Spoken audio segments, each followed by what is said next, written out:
भाई जो गुरु बचन पे डट गे रकट गे फंद 84 के।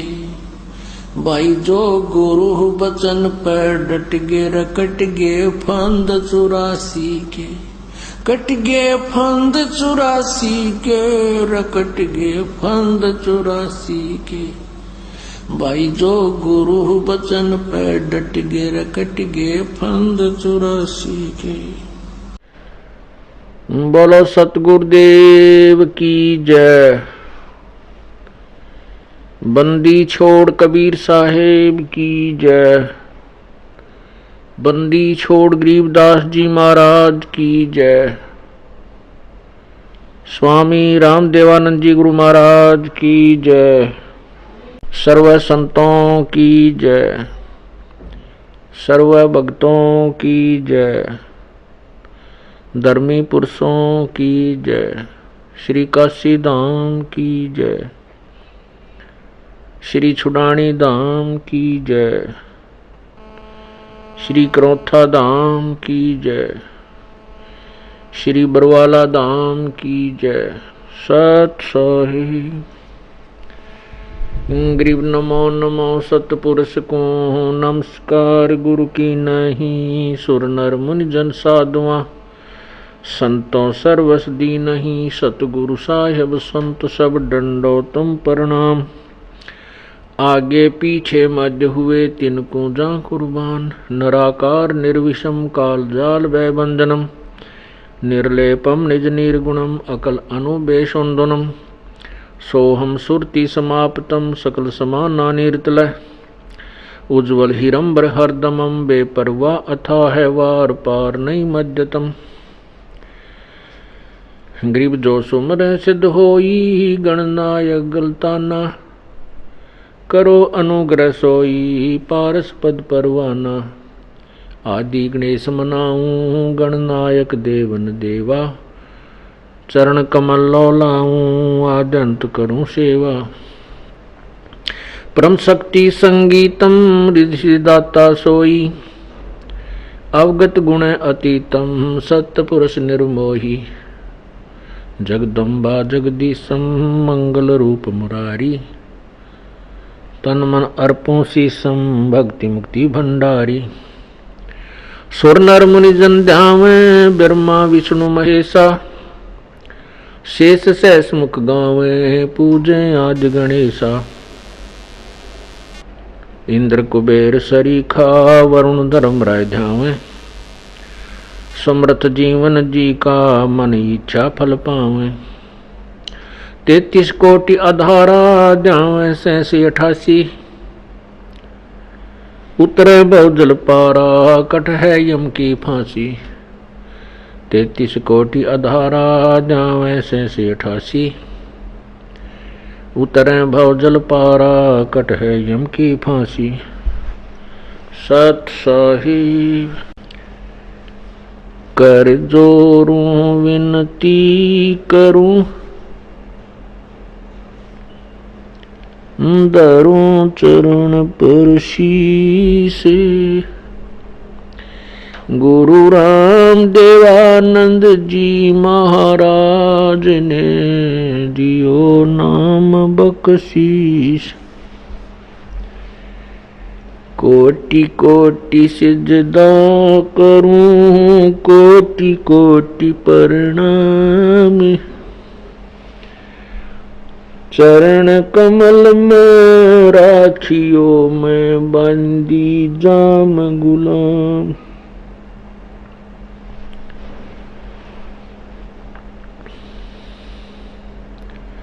जय इब कै सतगुरु मिले सब दुख आँखों रोए। चरणों ऊपर शीस रखूं कहूं जो कहनी होए। कबीर गुरु जी मिलेंगे पूछेंगे कुशलात। आद अंत की सब कहूं अपने दिल की बात। गुरु जी तुम ना भूलियो, चाहे लाख लोग मिल जाएं, हमसे तुमको बहुत है,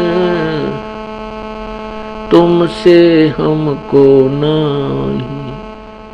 तुम्हारे विसारे क्या बने, मैं किसकी शरण में जाऊं। शिव बिरंच मुनि नारद, तिनके हृदय न समाऊं।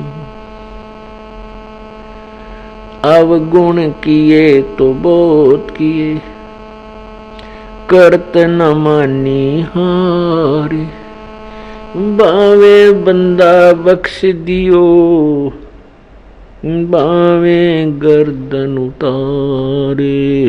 अवगुण मेरे बाप जी, बख्शो गरीब नवाज। जो मैं पूत कपूत हूँ, बहुड़े पिता को लाजे। मैं अपराधी जन्म का, नक्सक भरे विकार है। तुम दाता दुख भंजना, मेरी करो संभार।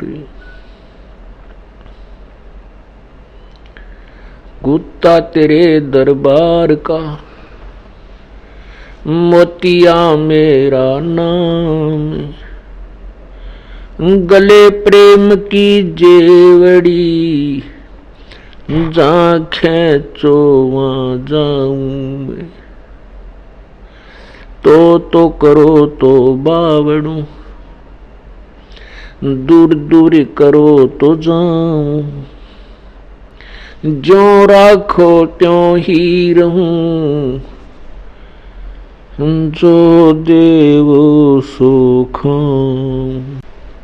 कबीर लूट सको तो लूटियो, राम नाम की लूट।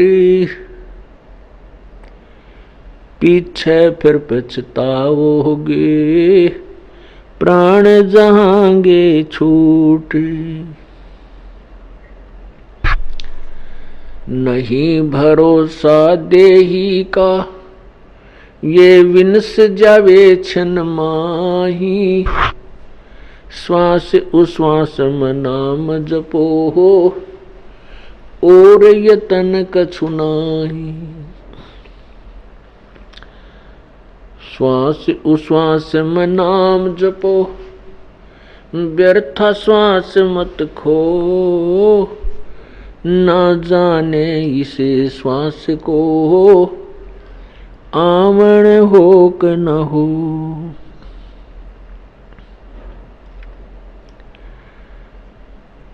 आग गए ना बावड़े,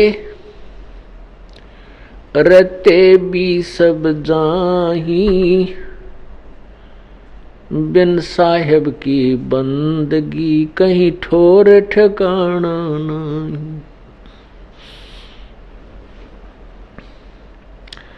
साथी हमारे चले गए, हम भी चालन हार।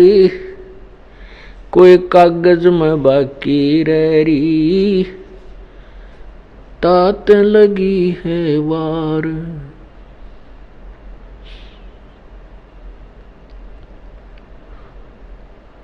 पतझड़ आवत देख कर, बन रोवे मन माही। वो ऊंची डारी पात थे, अब पीले हो जाही। पात झड़ता यूं कहे, सुन भई तरवर राय। अब के बिछुड़े नहीं मिले, न जाने कहाँ गिरांगे जाए। तरवर कहता पात से, सुनो पात एक बात। यहाँ की यही रीति है, एक आवे एक जात।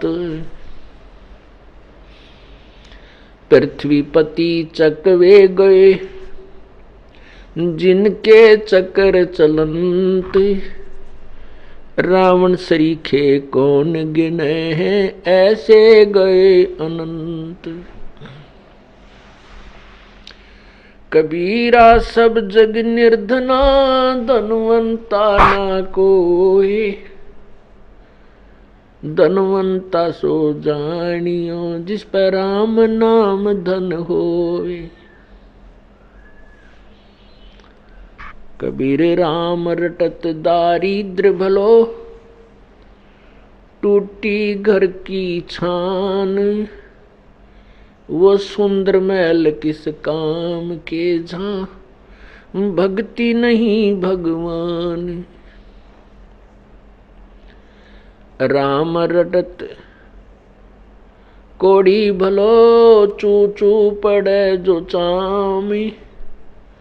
वो सुंदर शरीर किस काम का, जा मुख नाही नाम। राम रटत कन्या भली, साकट भलो न पूत। छेरी के गल गल थना, जिसमें दूध ना मूत।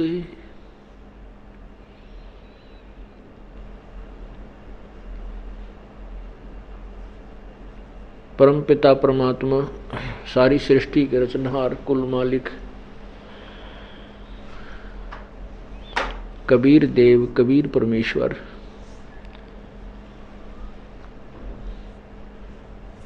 हम काल जाल में फंसी हुई अनजान आत्माओं को समझाने के लिए स्वयं ही यहाँ आते हैं और अपने यथार्थ ज्ञान को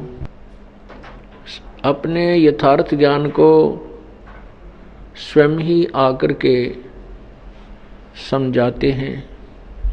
जो काल भगवान अर्थात इस ज्योति निरंजन काल ब्रह्म के द्वारा जो तत्व ज्ञान छुपा दिया गया होता है, ये स्वयं को ही अपने आप को प्रभु सिद्ध कर बैठा होता है। अपने अनुभवहीन ऋषियों और महर्षियों के द्वारा उनके अपने अनुभव की पुस्तकें रचवा करके पूरे मानव समाज को ये भ्रमित करा चुका होता है। तब परमात्मा हम प्राणियों पर मेहर करते हैं, रजा करते हैं, उनको दया आती है हमारी इस दीन अवस्था की। फिर वो परमात्मा स्वयं ही यहाँ आते हैं, क्योंकि हम उनकी संतान हैं, हम उनके बच्चे हैं और अपने का दुख अपनों को ही होता है।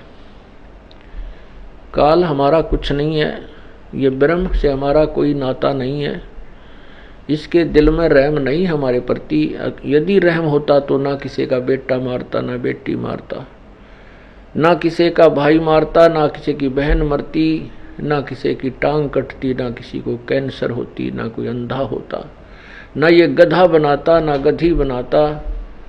इसके कोई रहम नाम की चीज नहीं है। हम अपनी नालायकी के कारण इस काल के चुंगल में फंस गए। अब इसने हमें इतना भ्रमित कर दिया है कि हम अपनी अवस्था से, अपनी वास्तविक स्थिति से बिल्कुल अपरिचित हो चुके हैं। हमारी बुद्धि इतना ही काम कर रही है कि जन्म हुआ है, संतान उत्पत्ति करनी आवश्यक है, संतान नहीं हुई तो कोई जीवन नहीं है, और फिर ये बड़े हो जाएं, बड़े होने के बाद इनका ब्याह हो जाए, हमारा वंश चल जाए, फिर मेरी मृत्यु हो जाए, और फिर कुत्ते गधे सुअर आदि ये भी प्राणी बनते ही रहते हैं। ये तो कर्म आधार पर भोगना ही पड़ता है, ये तो बनना ही पड़ेगा। ऐसी थ्योरी, ऐसे सिद्धांत पर हम आधारित हो चुके होते हैं। परमात्मा आते हैं और वो यथार्थ ज्ञान बताते हैं। वो यथार्थ ज्ञान वर्तमान में चल रहे सर्व ज्ञान के विपरीत होता है, वास्तविक होता है, जिस कारण से एकदम विरोध प्रारंभ हो जाता है। परमात्मा आज से 600 वर्ष पूर्व आए थे, अपने इसी ज्ञान को जो दास आपको उन्हीं के द्वारा बताए हुए ज्ञान को सुना रहा है, यही ज्ञान वो स्वयं सुनाया करते थे।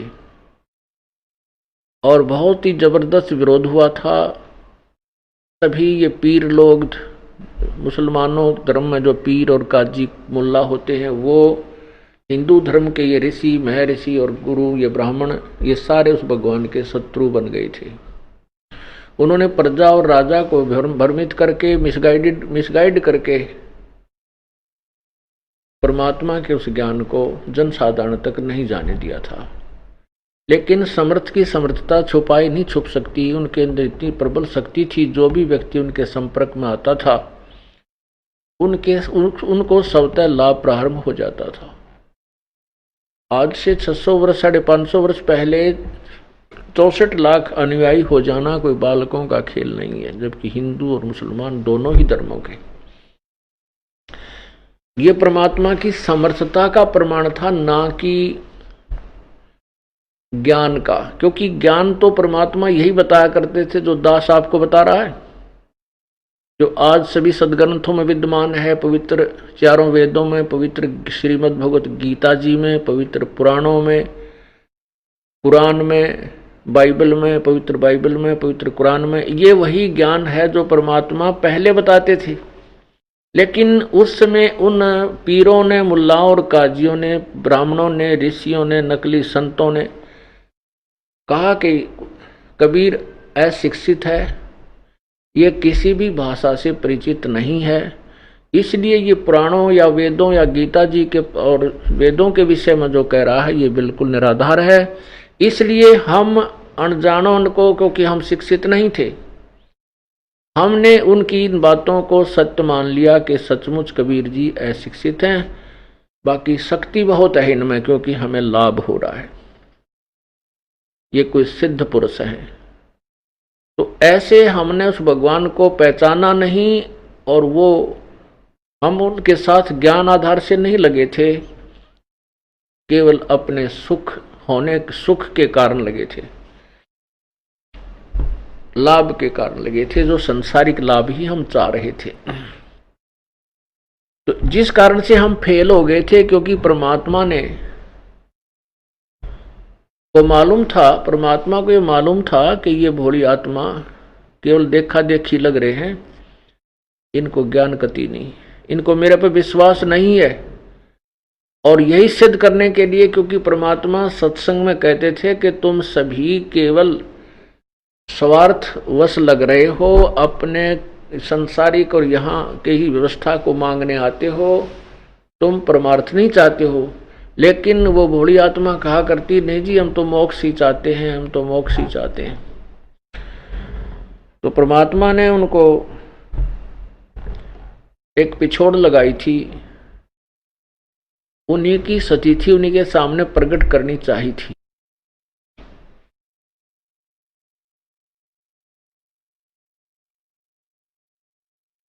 तो उस समय हम सभी फेल हो गए थे। उसके बाद हम परमात्मा के संपर्क में नहीं रहे, लेकिन वो दयालु इतने हैं, उस समय आकर के उन 64 लाख शिष्यों को भक्ति युक्त कर गए, उनको रिचार्ज करके चले गए, जिस कारण से उनके अभी तक मनुष्य जन्म होते हुए आ रहे हैं। और अब ये भक्ति काल शुरू हो गया, अब ये भक्ति युग शुरू हो गया है। वही पुण्यात्मा अब इस भक्ति काल में अब आ रलेंगे, अब मिल जाएंगे। कुछ का जन्म हो चुका है, कुछ का अब हो रहा है। आप लोगों के बच्चों के रूप में, संतान के रूप में पुण्यात्मा आ रही हैं, जिनके पूर्व संस्कार बहुत अच्छे होंगे, और आपके बच्चों की तरफ से आप निश्चिंत हो जाओगे, उनको कोई कष्ट नहीं होगा। बचपन से ही उनको भगवान की भक्ति प्राप्त हो जाएगी, और वो पुण्यात्मा अपना मोक्ष कराएंगे। परमेश्वर कबीर जी की शक्ति से प्रभावित होकर के प्रभु के 64 लाख शिष्य हो गए थे। परमात्मा ने ये देखना चाहा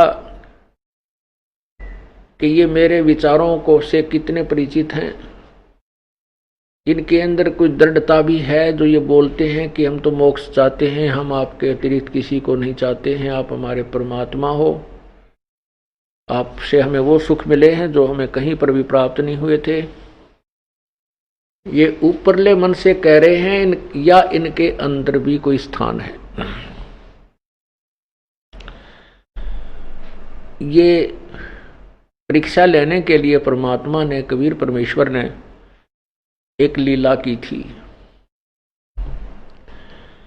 अपने प्रिय भक्त, प्रिय शिष्य रविदास जी से कहा कि आप मेरा सहयोग दें, मेरे साथ रहें। सब कहानी उनको बता दी थी पहले। परमात्मा ने एक हाथी किराए पर लिया एक दिन के लिए।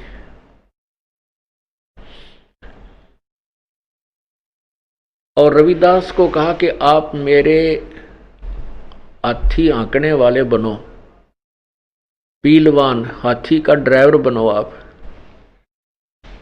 और एक लड़की वैश्या थी, जो प्रसिद्ध वैश्या थी उसी काशी नगर में, सब लोग उसके नाम से भी परिचित थे। वो बहुत प्रसिद्ध वैश्या थी, गणका थी। उस लड़की को एक दिन परमात्मा के सत्संग की झलक कानों तक पहुंची। परमेश्वर कहीं सत्संग कर रहे थे, वो लड़की अपने महल में सुन रही थी। उस बेटी को एकदम प्रेरणा हुई कि मैं तो बहुत दुष्टकर्मी प्राणी हूं, बहुत दुष्कर्मी हूं, मैंने तो जुल्म कर दिया, अपना जीवन बर्बाद कर लिया। परमात्मा ने जो मनुष्य जिस वास्ते दिया था उसका तो मैंने लाभ उठाया नहीं। इतनी प्रभावित हुई और उसने आकर के परमेश्वर के चरणों में नमन किया और कहा, प्रभु आप कह रहे हो सत्संग में कि सत्संग में सभी प्रकार के पापी, कोई कैसा भी महाघोर पापी क्यों ना हो, उसका भी उद्धार हो जाता है। परमात्मा, क्या मेरा भी उद्धार हो सकता है?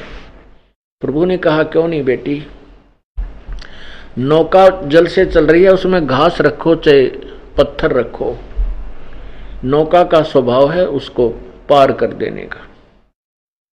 आप भगवान की चरणों में आओ, उनका नाम जाप करो, कोई कितना भी दुष्कर्मी है उसके पाप परमात्मा अक्षमा कर देता है, यदि वो सच्ची श्रद्धा से, सच्ची लगन से परमात्मा की शरण ग्रहण करता है, अव्यभिचारी विधि से जो परमात्मा की साधना करता है। प्रभु ने पूछा, अब क्या ऐसा बेटी, पाप तो वैसे इस सृष्टि में कोई भी ऐसा नहीं है जो पाप ना करता हो। वो पुण्यात्मा है जो अपने पापों को पहचान करके दुखी हो जाते हैं।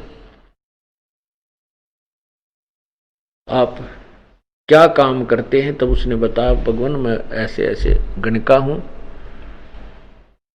और मैंने आपकी अमृतवाणी सुनी प्रभु, मैं बहुत प्रभावित हो गई हूं।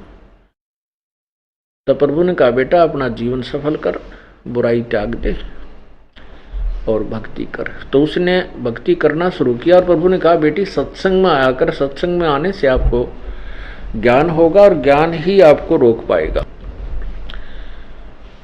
तो वो सत्संग में आने लग गई। वो लड़की सत्संग में आने लगी तो वो प्रसिद्ध थी, एक दूसरे तीसरे सब भक्तों से एक दूसरे को सुन करके सुरसुर होने लगी कि ये तो गंदी औरत है, ये सत्संग में आती है, अच्छी बात नहीं है, लोग क्या कहेंगे, गुरुजी की बदनामी होएगी। तो वो जो पुराने शिष्य थे, वह बहन बेटियां और भाई कहने लगे, उस लड़की को धमकाने लगे, उसको बार बार परेशान करने लगे कि तू मत आकर सत्संग में, यहाँ पर तेरे कारण हमारी बदनामी होती है, गुरुजी बदनाम हो जाएंगे, ऐसे ऐसे। उस लड़की ने परमात्मा से प्रार्थना की, प्रभु सचमुच में वास्तव में तो बहुत बदनाम औरत हूँ, बहुत गंदी हूँ, इसमें कोई शक नहीं परमात्मा। लेकिन आपके वचनों से मुझे कुछ धैर्य हुआ था कि पापी भी पार हो सकते हैं। ऐसे कहकर वो बहुत बुरी तरह रोने लगी। तो प्रभु ने पूछा, बेटी बात बता क्या है। परमात्मा ने कहा, उस लड़की ने कहा कि प्रभु ऐसे ऐसे कुछ भक्त, कुछ बहन मेरे साथ ऐसे ऐसे व्यवहार करती हैं और कहती है तू गंदी औरत है, या मत आया कर।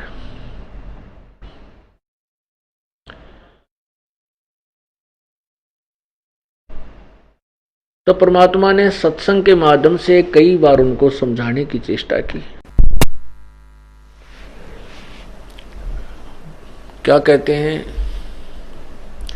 भाई कुष्टि होवे संत बंदगी कीजिए, हो वैश्या के विश्वास चरण चित दीजिए। परमात्मा कहा करते, यदि भक्त कोढ़ी भी हो और सत्संग में आ गया है, चाहे वो कोढ़ी है, कितना ही भयंकर, कोढ़ से बूंदा रोग नहीं होता जिसमें माखी बन के और उसका चाम मांस कट कट गिरता होता है। कहते हैं ऐसा भी कोई भक्त नाम ले रखा है, उससे भी आप नफरत मत कीजिए। और हो वैश्या के विश्वास चरण चित दीजिए। यदि किसी गण का भी शरण में लगी हुई है, प्रभु की दृढ़ता से विश्वास के साथ वो भक्ति कर रही है, उसको भी आप आदर की दृष्टि से देखना और आम बहन भाई की तरह उसको प्रणाम करना, सच्चाई बोलना। क्योंकि सत्संग में अगर नहीं आएंगे तो विकार कैसे छूटेंगे, अपनी कमजोरियों का पता कैसे लगेगा, निर्मल कैसे होंगे। यदि हम सरोवर में जल में कपड़े को भिगोएंगे ही नहीं, उसमें डालेंगे ही नहीं, डालने देंगे ही नहीं, तो उसका मैल कैसे छूटेगा। परमात्मा समझाया करते थे। गीता जी में भी लिखा है कि चाहे कितना ही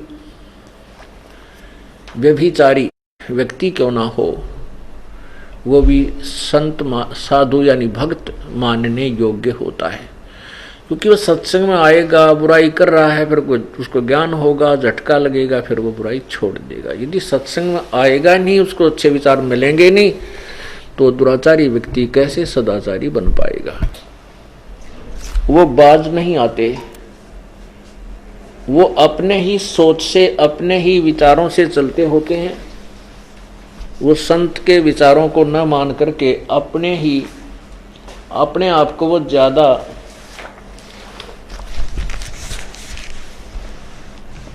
चतुर समझदार मान बैठे होते हैं, जिससे सत्संग की मर्यादा समाप्त हो जाती है।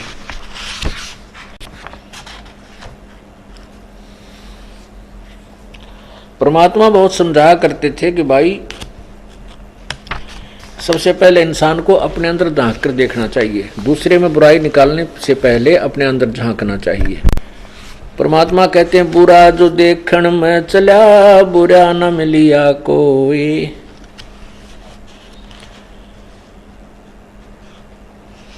जब मन खोजा अपना, तो मुझसे बुरा ना कोई।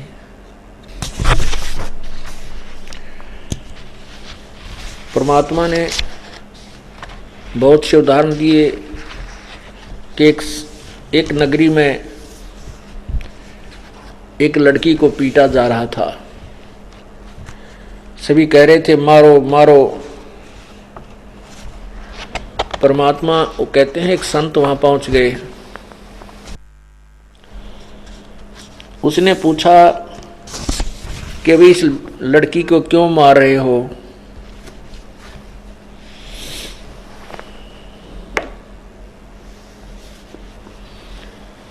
तो उन्होंने बताया कि ये बहुत नीच है, उल्टा है,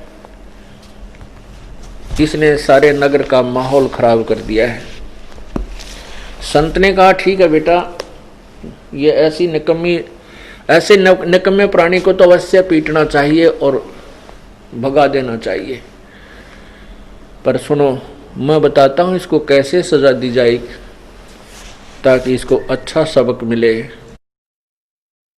उन्होंने कहा, सब खड़े। उनको पता था कि संत बड़ा सिद्धि वाला है और इसके वचन में बहुत शक्ति है, यदि इसने जो बात कह दी तुम्हारे ऊपर आपत्ति आ जाएगी, इसलिए उसके आज्ञा का पालन करना उन्होंने अपनी मजबूरी समझी। सब खड़े हो गए, रुक गए, अर्थात उस लड़की को पीटना बंद कर दिया। उस संत ने कहा कि तुम सब पत्थर उठाओ और इसको एक एक पत्थर बारी बारी लगाएंगे ताकि अच्छे समय तक इसकी पिटाई हो। फिर कहा कि सबने जो पत्थर उठा लिया एक एक, तब उन्होंने कहा कि केवल वही पत्थर मारे जिसके मन में जरा भी विकार ना हो और जिसने कोई ऐसा अपराध करने की कभी सोची भी ना हो और ना करता हो। यदि ऐसा है तो पत्थर मारे, नहीं तो वो भस्म हो जाएगा। कहते हैं किसी के भी हाथ में पत्थर नहीं रहा, सब पत्थर गे डालकर अपने अपने घर को चल पड़े। तो परमात्मा कहते हैं, बुरा जो देखण में चला बुरा न मिलिया खोए, जब मन खोजा अपना तो मुझसे बुरा न कोई। हम इतने पाप करते हैं लेकिन दूसरा कोई किसी के विषय में वही झूठा साचा सुनते हैं तो उसको बड़ी घृणा की दृष्टि से देखते हैं और अपनों को कभी नहीं उगाड़ते। परमात्मा ने बहुत बार कहा लेकिन उन शिष्यों के वो बाज नहीं आए, क्योंकि वो तो अनाड़ी टोल इकट्ठा हो रहा था, देखम देखा लाग रहे थे, उनको ज्ञान नहीं था। परमात्मा कहते हैं, ज्ञान संपूर्ण नहीं भया डरदा नहीं छदाए, देखा देखी भक्ति का यो रंग नहीं ठहरावे। ज्ञान संपूर्ण होया नहीं और हृदय नहीं छदाए, यानी हृदय में उसकी कसक नहीं बनी, हृदय में दिल में जगह नहीं बनी कि इस ज्ञान और इस परमात्मा संत के अतिरिक्त कोई ठिकाना नहीं है। ज्ञान से बनती है ये बातें। सुख तो छोटा मोटी राहत तो अन्य संत भी दे सकते हैं, झाड़ा लानिए भी दे देंगे, लेकिन वो गधे कुत्ते सूर बनने से नहीं बचा सकते। और भयंकर कोई कर्म की मार आ गई तो वो झाड़े लानिए नहीं बचा सकते। दादू साहब कहते हैं, और संत सब कूप हैं और कहते जरीता नीर, दादू अगम अपार है वो दरिया सत कबीर। छोटी मोटी राहत तो साधारण से भी संत दे सकते हैं, लेकिन जैसे कोई कुआं भी लाभ दे रहा है, कुआं केवल पीने के लिए ही काम कर सकता है। और कहते जरीता नीर, जरीता जैसे झरने होते हैं वो थोड़े से अक्षेत्र में सिंचाई भी कर सकते हैं, लेकिन दादू अगम अपार है वो दरिया सत कबीर। तो दरिया की जो कैपेसिटी है, उस दरिया की जो अक्षमता है, वो उन कुओं से तथा उन झरनों से कहीं अधिक है, बहुत अधिक है।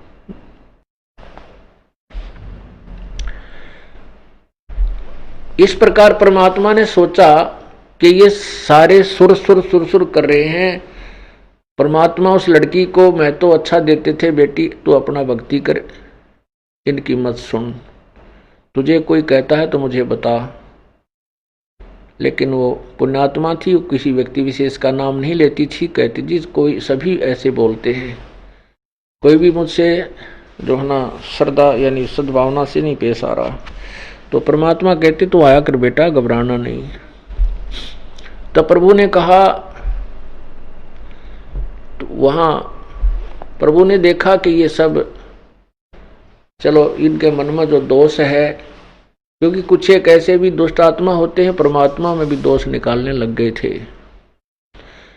तो परमात्मा ने सोचा कि ला इनकी आज सारी ऐंठ काट दूं। तो रविदास जी से कहा कि रविदास एक हाथी किराए पर कर लिया एक दिन का, और आप मेरे पीलवान बनो, हाथी के ड्राइवर बनो। और उस लड़की से कहा बेटी कल तू अपने सुंदर गहने पहन के, सारे हार श्रृंगार करके, सब तरह की टिक्की बिंदी ला के और हमारे साथ आना, अपने जो सारे श्रृंगार करना। तो उसने कहा ठीक है पिताजी, जैसे आप आज्ञा दोगे, आपकी बेटी, आपका शरीर।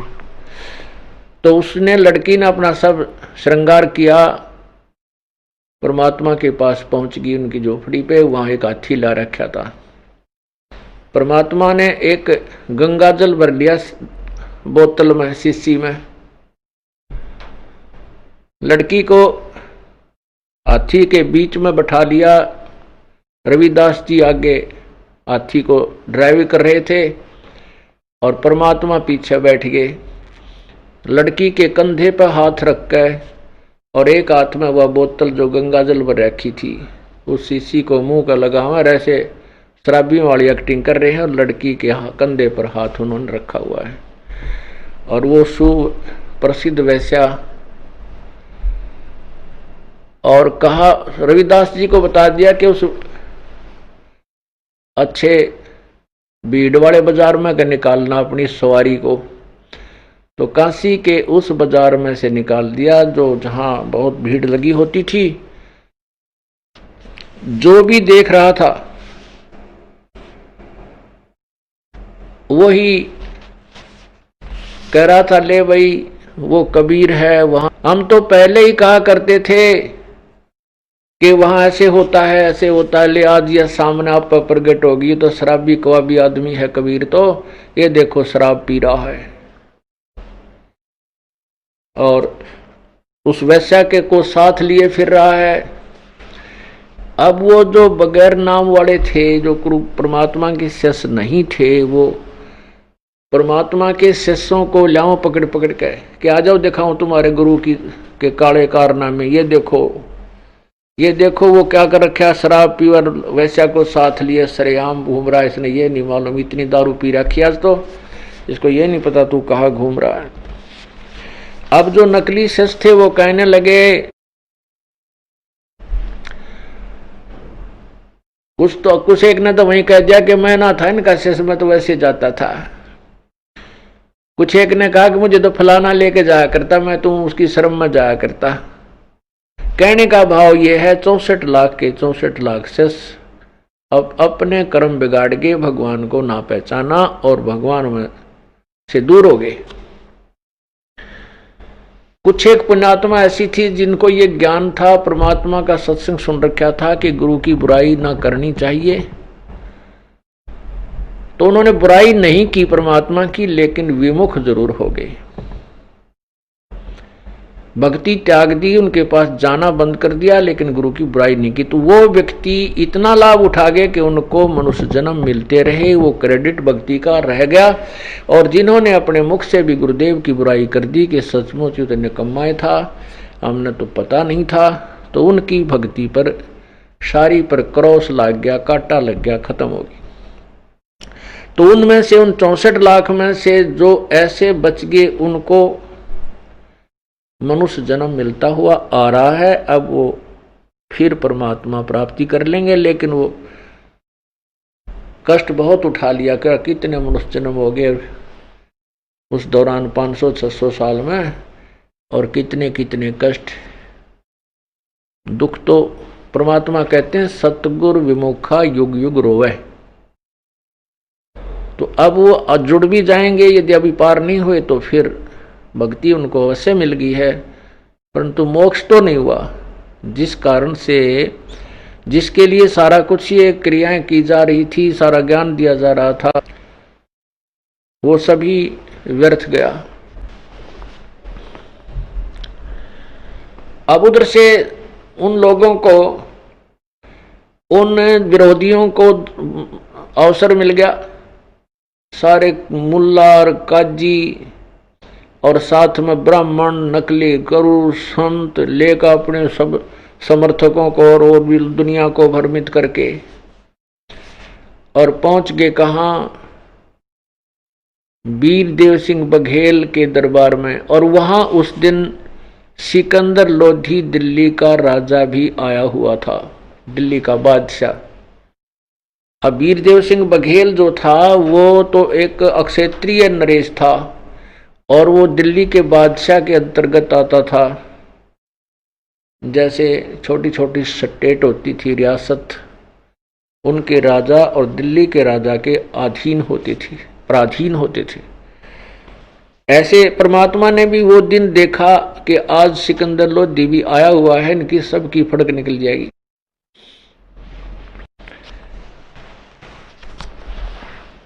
तो सभी काशी के जो नागरिक थे और साथ में एक सिकंदर लोधी का धार्मिक पीर था, शेख तकी, वो भी परमात्मा से ईर्ष्या रखता था। और उस धार्मिक पीर शेख तकी से सिकंदर लोधी जो दिल्ली का बादशाह था वो बहुत डरता था, उससे प्रभावित था कि सभी मुसलमान समाज इस शेख तकी की बात को मानता है, यदि ये मेरे से रुष्ट हो गया तो मेरे राज्य को खतरा हो सकता है। सभी काशी की नागरिक कई हजारों की संख्या में जब वहां पहुंचे तो सिकंदर लोधी ने पूछा कि क्या कारण है, किस कारण से आप ऐसे नाराज हैं, क्या बात होगी। तो उनको सब बात बताएगी, सब कहानी से परिचित कराया गया। तो कहा कबीर साहब, सिकंदर लोधी ने कहा कि लाओ उस कबीर को पकड़ के। और उधर से सिकंदर लोधी परमेश्वर कबीर जी का शिष्य भी था। सिकंदर लोधी के जलन का रोग भी परमात्मा ने ठीक किया था, जो किसी से भी उनका ट्रीटमेंट नहीं हुआ था, किसी से कोई समाधान नहीं बन पाया था, ना हिंदू मुसलमान संतों से, ना मुसलमान पीरों से। और सिकंदर लोधी के सामने परमात्मा ने और भी बहुत सी लीलाएं की थी। एक सिकंदर लोधी के सामने ही एक गाय को कत्ल कर दिया गया था और कबीर परमेश्वर ने उस गाय को जिंदा किया था, जीवित किया था, और उसे दूध निकाल की बाल्टी भर दी थी। एक कमाल नाम के लड़के को जो नहर में दरिया में बहता हुआ आ रहा था उसको जीवित किया था, जो बहुत दिनों से 1-2 दिन का मृतक था। शेख तकी की लड़की कमाली को परमात्मा ने कब्र से निकालकर जीवित किया हुआ था। और सिकंदर लोधी फिर भी जनता के दबाव में आकर के और अपने ही गुरुदेव को अरेस्ट करने का आदेश देता है। हम इतने कर्महीन हैं, हम इतने ज्ञानहीन थे कि हम भगवान को नहीं पहचान सके, केवल अपना राज्य ही दिखाई दिया। उसने सोचा कि जनता नाराज होगी तो तेरा राज चला जाएगा। उस नालायक को यह नहीं पता था जब भगवान रुष्ट हो गया तो तू कहीं का भी नहीं रहेगा, और राज्य तो भगवान के हाथ में होता है। सिकंदर लोधी ने कहा कि लाओ उसको पकड़ के। अब जनता के अंदर नंबर बनाने के लिए उस नालायक सिकंदर लोधी ने, अगर जनता कहीं तेरे से रुष्ट ना हो जाए, अपने हाथों से हथकड़ी लगाई, अपने हाथों से गल में तोक डाल दी। एक भारी बेल होती है वजनदार, इन्हों गर्दन भी मुश्किल से उठाए, और पैरों में बेड़ी बांध लगा दी, अपने हाथों चाबी से बंद किया। और सभी सिकंदर वो शेख तकी और अन्य नागरिक कहने लगे, वो गुरु लोग, पीर लोग जो परमात्मा से के शत्रु बने हुए थे, कहने लगे इसको दरिया में डबो दो, जो का त्यों, हथकड़ी टुकड़ी बांधे बूंदे उसके वहां डाल दो, दरिया के गंगा के मझधार में डाल दो, बीच में ले जा करके। अंत में यही फैसला फाइनल हुआ और एक नौका में बैठा करके 5, 7, 10 मस्टंडे नौका में चले गए और उठा करके बीच में, दरिया के बीच में, गंगा के बीच में उठा करके परमात्मा को पटक दिया। परमात्मा उस गंगा के जल के ऊपर ऐसे बैठे जैसे आसन पर विराजमान हो।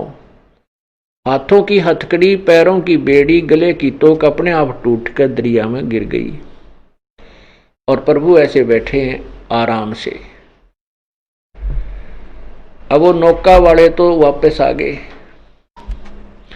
अब उन पीरों ने, गुरुओं ने, हिंदुओं के जो ब्राह्मणों ने ऋषि और संतों ने देखा कि यो तो ना मरा, अब इसको मारो। कैसे मारे?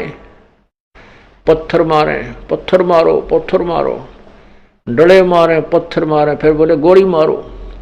गोली का आदेश दे दिया। क्यों? राजा का।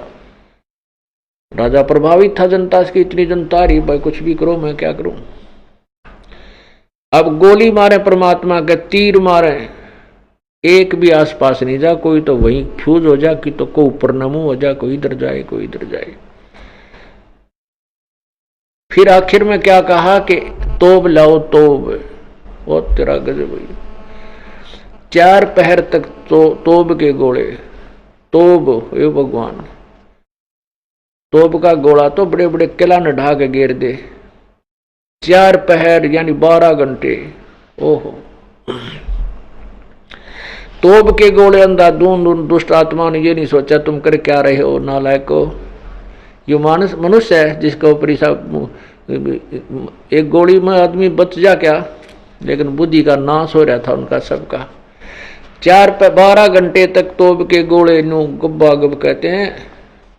वो गोला या तो वही फ्यूज होकर वहीं गिर जाए नु परमात्मा से 100 फुट की दूरी पे, या दूसरी किनारे पर जा, या और कहीं दूर चला जा। आसपास के तालाब भी सुखा दिए, जो उसके दरिया के साथ साथ भर जाती है झील, वो भी सुखा दी उन तोब के गोलों ने। लेकिन परमात्मा के छींट ना लगी। तब थक के सब कहने लगे अब क्या करें, कैसे लें इसके प्राण, कैसे मारें इसको पापी को। ओए होए होए। तो प्रभु ने देखा ये अनाड़ी लोग हैं, ये काल प्रेरित हैं, ये नहीं डिगेंगे यहां से। परमात्मा ने नीचे गोता लगा दिया, जैसे ऐसे नो के नो अपने आप जल में समा गए नीचे को। तब उपस्थित उन ईर्षालुओं ने कहा ले डूब गया जुलाहा, डूब गया दानक, मर गया कटगी रात, कटगी रात टंटा मिटा।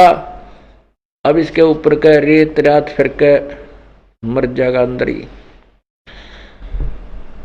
अब रविदास जी परमात्मा की महिमा बहुत सुनाया करते थे, कहते थे ये भगवान है, तुम नहीं समझ सकते। तो वहां के वो पीर मुल्ला और शेख तक इकट्ठे होकर कहने लगे चलो उस रविदास के पास आज पूछते हैं कहाँ गया तेरा भगवान। तो वहां पहुंचे तो परमात्मा अंदर रविदास की झोपड़ी में एक तारा लेकर अपनी महिमा आप पे गाने लग रहे, एक शब्द सुना रही थी। अब जो भी देखा खिड़की में उल्टा बाज ले, यू बैठा जुलाहा, तो यू बैठा वो दानक। अब सब देखें और भाग लें, सब देखें और भाग लें। कहाँ गए? सिकंदर लोधी के पास गए कि वो तो छुप के जादूगर है, रविदास के घर बैठा है। और फिर रविदास के घर दोबारा देखने गए, वहां कोई नहीं मिला। रविदास जी से पूछा कि कहाँ गए वो यहाँ अभी आवाज आ रही थी। रविदास बोले तुम ना समझ सकते उस परमेश्वर की महिमा को, तुम्हारे अंदर तो भूत सवार हो रहा है ईर्षा का, मुझे क्या पता कहाँ है। तो किसी ने देखा कि वो तो वहीं फिर बैठे हैं दरिया के ऊपर ही, वहां फिर भागे लाबड़दा, देखा तो परमात्मा वहीं फिर ऊपर बैठे हैं ठाठ से। तब सिकंदर लोधी ने प्रार्थना की कि आप बाहर आ जाओ। एक नौका भेज दी, परमात्मा उस नौका में बैठकर आगे उल्टे। अब उस दुष्ट आत्मा ने क्या किया कि हाथों में फिर हथकड़ी जड़ दी, तो बांध हाथ पैर दोनों बांध के। एक खूनी हाथी होता है जो आदमी को खा जाता है, मार के कुचल के और मार डालता है, उसके खून को पीता है। और उसको शराब पिला करके वहां ले आए जहां परमात्मा को बांध के जूड़ के डाल रखा था, मैदान में डाल दिया। अब पीलवान जो उसका हाथी का कंट्रोलर होता है उसको समझा दिया कि इसको खत्म करवा दे, इस हाथी के द्वारा नष्ट करवा दे जनता के सामने।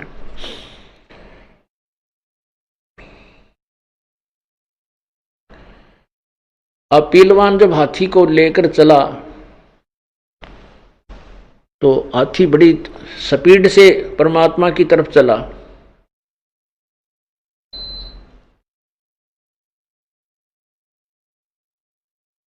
और जब निकट आ लिया तो प्रभु ने अपने साथ ही अपनी शक्ति से एक शेर दिखा दिया। और हाथी शेर न देखने के बाद चाहे वो शराब के कुछ भी पी रखी हो, कालजा पाट जाए, इतना डरता है। जब परमात्मा ने दिखाया कि केरी शेर परमात्मा के पास खड़ा है ऐसे, तो हाथी उल्टा हो लिया, पीछे न मुड़ा। और वो पीलवान अपनी नौकरी के डर का मारा कि तुझे सजा मिलेगी, उसका अंकुश ठोके, बाले ठोक कर उसको वापस लाना चाहे, लेकिन हाथी देखकर फिर चिंगाड़ मारे, लीद करे, बेगन तार दिया, वापस बाज दिया। तो परमात्मा ने देखा कि ये पीलवान इस प्राणी को तंग करेगा, उस पीलवान को भी शेर रूप दिखा दिया।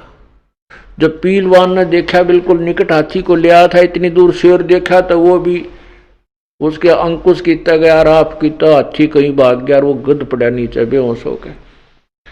तब परमात्मा ने सिकंदर लोधी जो एक मचान पर बैठा था, थोड़ा दूरी पर एक अलग स्थान बना रखा था राजा और उसके अंगरक्षकों और मंत्रियों के बैठने का, जब ऐसी सजा दी जाती थी जनता के सामने तो राजा भी उपस्थित होता था। जब राजा ने देखा परमात्मा के पास एक शेर खड़ा है, अब राजा का भी कड़जा कांप गया, ये शेर तो भाई एक ही झटके मारेगा तेरे पास। उसको उसी की तरफ दृष्टि देखी कि जैसे छलांग लगाने वाला है। और फिर परमात्मा ने अपना तेजों में शरीर दिखार, हथकड़ी टूट गई अब पे और खड़े हो गए भगवान।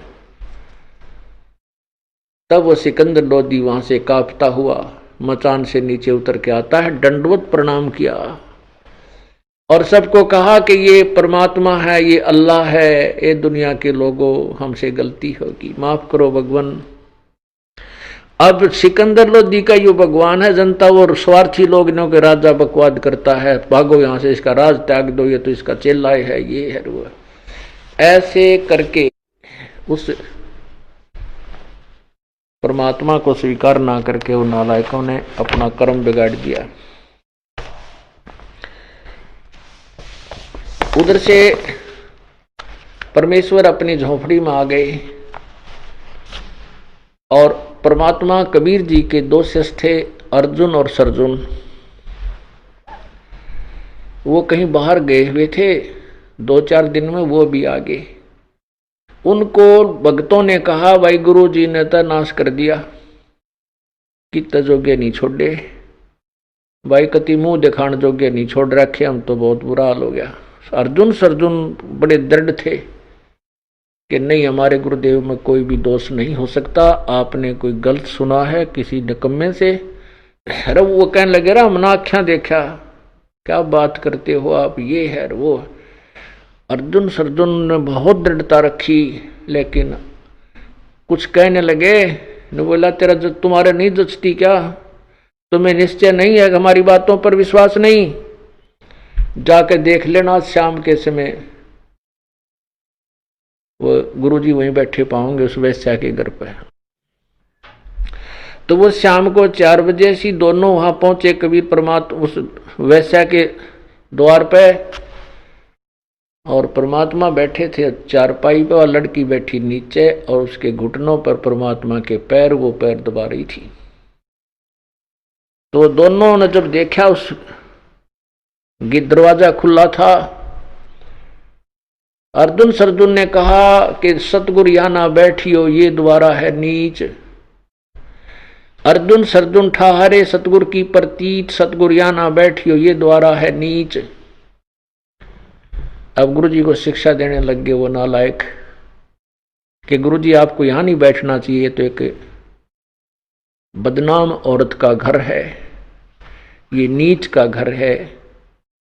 तब परमात्मा ने कहा था कि ऊंच नीच में हम रहें, ये हाड चाम की दे, अर्जुन सरजुन समझियो तुम करियो शब्द सने।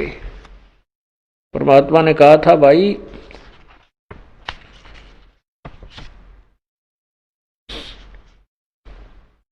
हम तो सर्वव्यापक हैं, आज कोई ऊंच बना है नीच बना है, सभी मेरी ही आत्माएं हैं।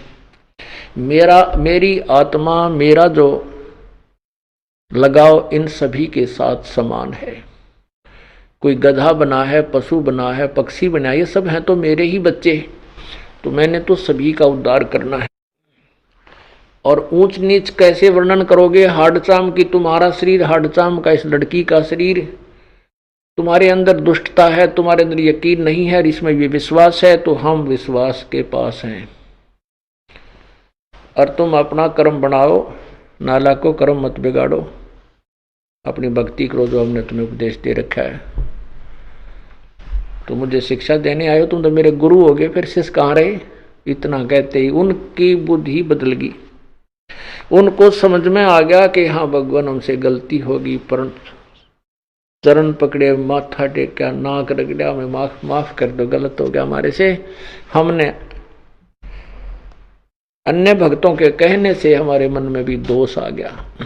परमात्मा बोला भाई आ गया तो आ गया, मैं क्या करूं, परीक्षा में तुम फेल होगे।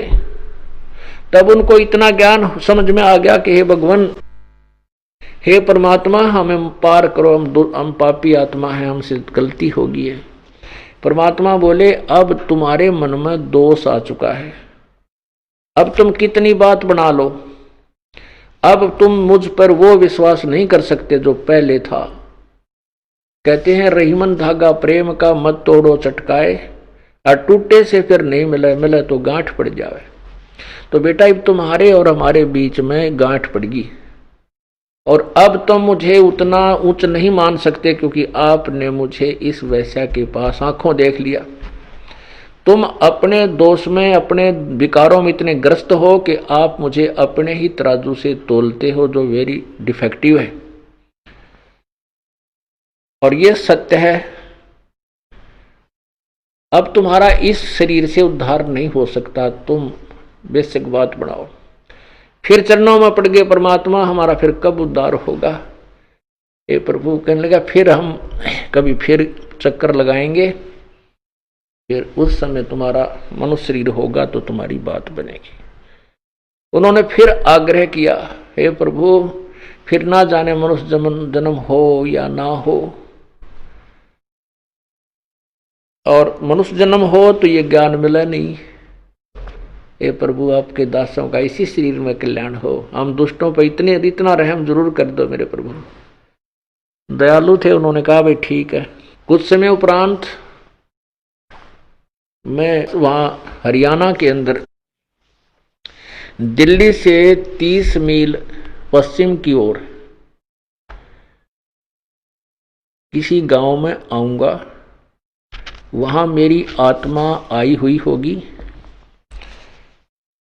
और मैं उसको अपनी यथार्थ भक्ति से परिचित करा के उपदेश देने का आदेश दूंगा। आप उनसे उपदेश लेना तो मोक्ष अधिकारी बने रहोगे। तो उन्होंने कहा प्रभु हम तो, हमारा 25-30 साल की आयु होगी है, अब आप कब आओगे कि पता नहीं भाई, 100 वर्ष लग जाए, 150 लग जाए, 200 वर्ष हो जाए। उन्होंने कहा आपके दास कैसे जीवित रह सकेंगे? परमात्मा बोले ये मेरा काम है, तुम जीवित रहोगे या ना रहोगे, मैंने जो कहा वो हो जाएगा। तो परमात्मा फिर संत गरीबदास जी को छुड़ानी में मिले, और वो दोनों अर्जुन और सर्जुन बहुत वृद्ध हो गए थे। आपको इतना आश्चर्य नहीं होना चाहिए कि 225 वर्ष की उम्र में वो कैसे जीवित रहे होंगे। पहले आयु 800, 900 वर्ष, तो पुराना इतिहास देख लो, बहुत से जो भक्त साधु संतों का आपको इतिहास मिल जाएगा। तो ऐसे परमात्मा चाहे तो हजारों वर्ष, लाखों वर्ष जीवित रख सकता है। ये उसी का बनाया हुआ, मिट्टी से 5 तत्वों से बनाया हुआ का पुतला है, उसी की कृपा से ये न जाने कितने वर्षों तक रह सकता है। तो ऐसा ही हुआ, वो दोनों के दोनों अर्जुन और सर्जुन बहुत वृद्ध हो गए थे। तो उन्होंने दिल्ली से 30 मील के आसपास पश्चिम में, वो हमायूपुर गांव है खरखोदा के पास, उस गांव में रहने लग गए। परमात्मा ने कहा था कि जब मैं प्रकट होऊंगा, आऊंगा तो तुम्हें दर्शन किसी ना किसी कारण से मैसेज भेजूंगा। तो उनको जब गरीबदास जी 10 वर्ष के हुए, परमात्मा उनको मिले और उनको नाम देने का आदेश दे दिया, अपना सतलोक दिखा करके। उसी रात जब परमात्मा जिस दिन गरीबदास जी को मिले थे और सतलोक से वापस लाके छोड़ा था, उसी रात्रि में उनको भी दर्शन दिए अर्जुन सर्जुन को, और कहा भी मेरी प्यारी आत्मा छुड़ानी में आ चुकी है और मैंने उसको आदेश दे दिया है और मैं वहां आकर जा चुका हूं, आप वहां उसके पास जाओ। छुड़ानी में गरीबदास नाम का बच्चा है और वो उसके माता पिता का नाम ऐसे ऐसे है। तो स्वप्न में उन दोनों को एक जैसा स्वप्न आया।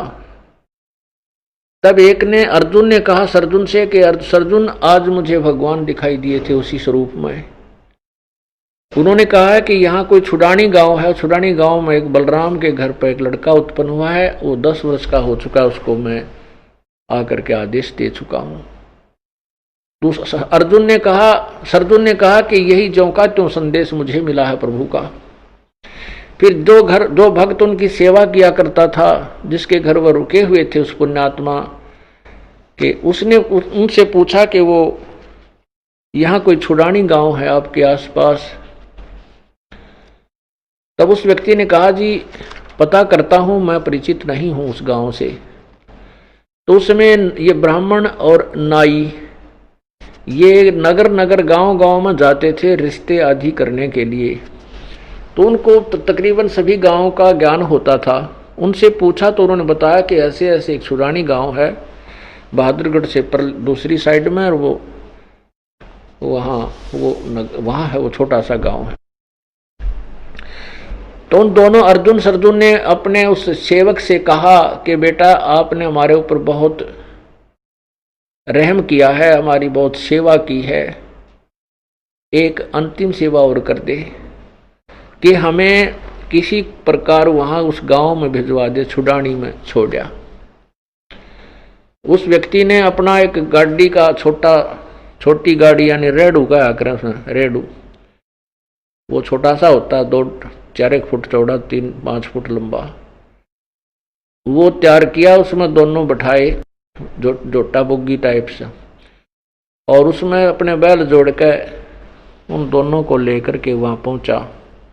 वहां पता किया तो मिल गए। तो वो गरीबदास जी से उन्होंने उपदेश लिया और अपना अधिकार बनाया, अधिकारी बने। फिर वो 6 महीने वहीं रहे, वहीं शरीर छोड़ दिया उन्होंने। छुड़ानी के अंदर उनकी वो यादगार भी बना रखी थी, अब तो तोड़ ताड़ दी बाद में। तो हम वहां जाते थे, वो लोग बताया करते थे कि यहाँ अर्जुन सर्जुन की समाधि बना रखी थी, यादगार बना रखी थी, वो तुड़वा दी किसी संत ने। तो इस प्रकार अब तो आपको वाणी सुनाते हैं परमात्मा की। फिर गणका के संग चले सीसी बरी शराबे, गरीबदास उस पुरी में जुल्हा भया खराबे।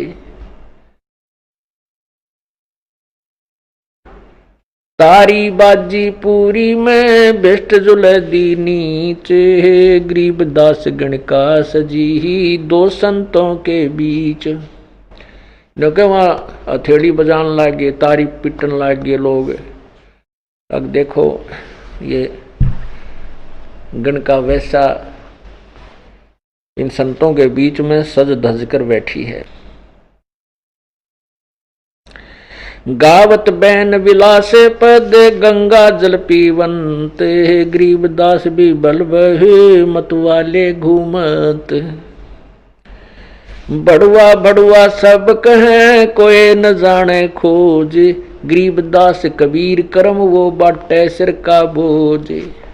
सभी उस परमात्मा को बड़ुआ बड़ुआ, गंदा आदमी, नकम्मा, भ्रष्ट है, ये तो दुराचारी है, ऐसे कह रहे हैं। और उसकी वास्तविकता को कोई नहीं समझ रहा कि दास गरीब कबीर करम।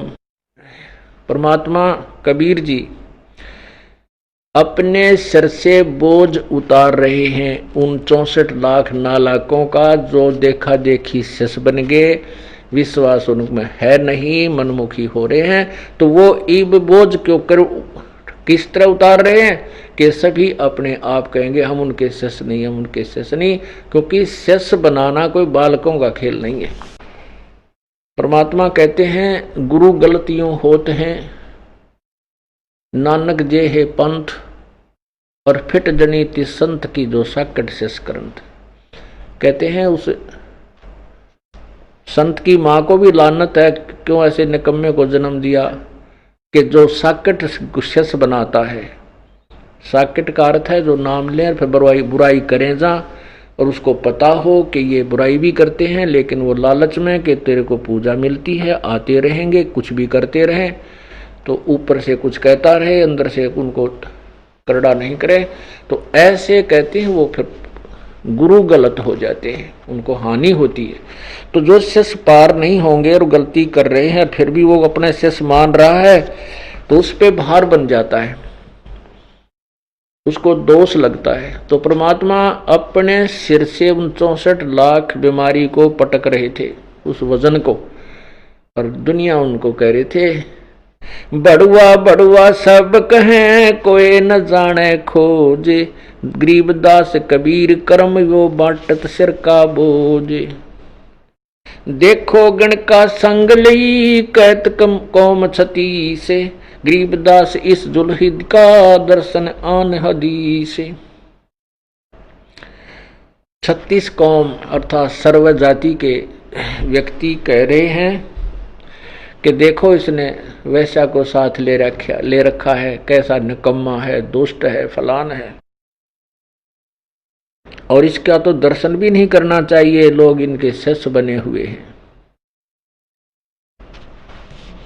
शाह सिकंदर को सुनी भ्रष्ट हुए 2 संत, गरीबदास चारों वर्ण उठ लागे सब पंथ।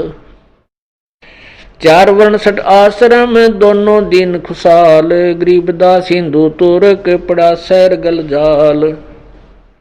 शाह सिकंदर कह गए सुन कबले जहाँ अरदास, गरीबदास तलबा हुई वो पकड़े दोनों दास। कहो कबीर ये क्या किया गणकालीनी संग, गरीबदास भूले भक्ति ये पड़ा भजन में भंग। सिकंदर लोधी परमात्मा को बोला कि आपने ये क्या किया,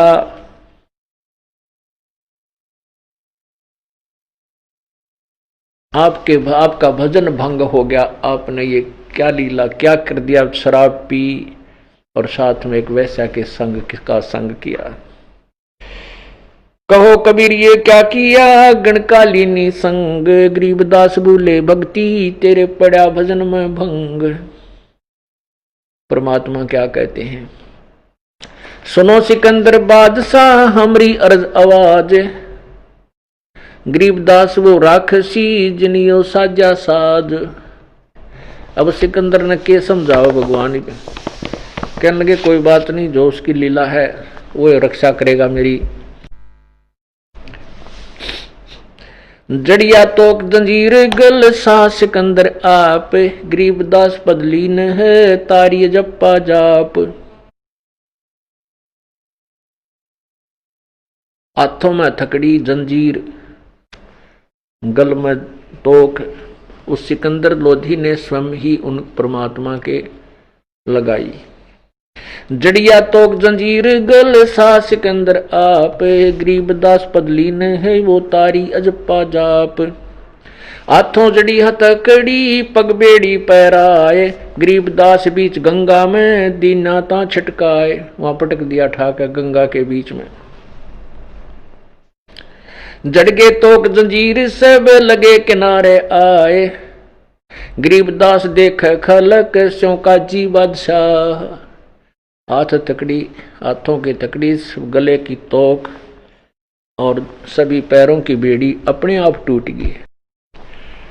और इस सारे लीला को सभी संत, वो नकली पीर मुल्ला काजी, सारी जनता और साथ में सिकंदर बादशाह भी वहीं खड़ा था।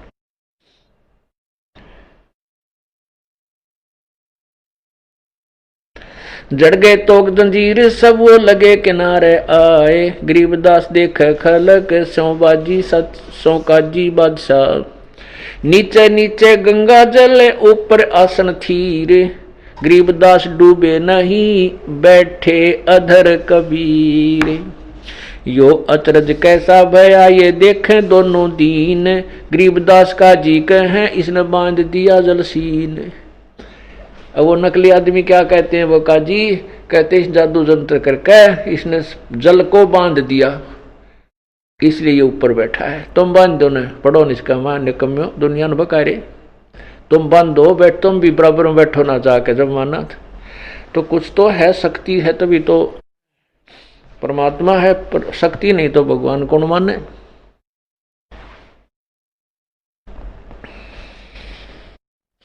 गल में फांसी डारे करे बांधो सिला सुधारे, गरीबदास ये जुल्ह दी जब डूबे गंगधार। फिर क्या किया कि इसके ना गल में भारी पत्थर बांध दो और फिर डूबेगा। ऐसा ही किया। परमात्मा किनारे के आसपास आ गए, फिर उनको पकड़, उनको नाच नचाना था नालायकों को। फिर परमात्मा के गढ़ में भारा पत्थर बांध दिए नो रस्सियां तर सारे शरीर का, और जाकर वहां गंगा के बीच में फिर डाल दिया। वो फिर टूट गए, पत्थर नीचे भगवान ऊपर, जल के ऊपर, पत्थर जल में डूब गया। गल में फांसी डारे करे बांधो सिला सुधारे, गरीबदास ये जुल्ह दी जब डूबे गंगधार। शिला धरी जब नाव में बांधी गले कबीर, गरीबदास पंध टूटे के ना डूबे जल नीर। पंध टूट गए वह, फिर परमात्मा नहीं डूबे उस जल में। चली शिला साहक और को देखत कसी ख्याल, गरीबदास कबीर का आसन अदर हमाल। तीर बाण गोले चले, तीर बाण गोली चले तोप रैकले सोरे, तीर बाण गोली चले तोप रैकलों सोरे। गरीबदास उस जल जुल्ह दी के गई एक नहीं ओरे। गोली छूटे, तोप चला दी, तीर मारे, उस परमात्मा की तरफ एक भी नहीं गई, नहीं एक भी उसकी तरफ नहीं गई।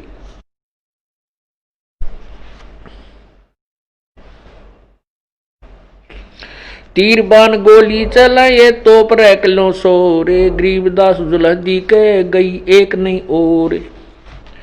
अदरदार गोले बहें, अदरधार गोले बहें ये जल के बीच गभाक। जैसे केवल कितनी सिंपल लैंग्वेज प्रयोग की है कि जैसे बालक डले मारा करते नो पानी में, और वो गभाक की आवाज करते हैं नो डला गभाक देसी बोला। तो यहाँ उसी लैंग्वेज में कह रहे हैं कि गोले ऊपर आवर जल में ऐसे पड़े जैसे डले गभाक देसी पड़ते हैं और वो शांत हो जाते हैं। अदरधार गोले बहें ये जल के बीच गभाक, गरीबदास उस जुल्धी पर, गरीबदास उस जुल्हाए पर ये छूटे शस्त्र लाख। कितनी तरफ से दुष्ट आत्मा आक्रमण कर रहे थे, पर परमात्मा का वो कुछ नहीं बिगाड़ सके। तोप रैकले सब चले ये तीर बाण कमान, गरीबदास उस जुल्हदी वह जुल्हदी जल में रहा अमान। अदरधार अपार गति ही जल पर लगी समाद, गरीबदास निज पर ब्रह्म पद खेले आदि अनादि। जुल्म हुआ बूढ़े नहीं शस्त्र लगे ना बाण, गरीबदास इब कौन गति कैसे ले में प्राण। अब वो सारे अपने डिस्कस कर रहे हैं कि इसने कैसे मारा, ये मरता है को नहीं, सारे तरीके अपना लिए।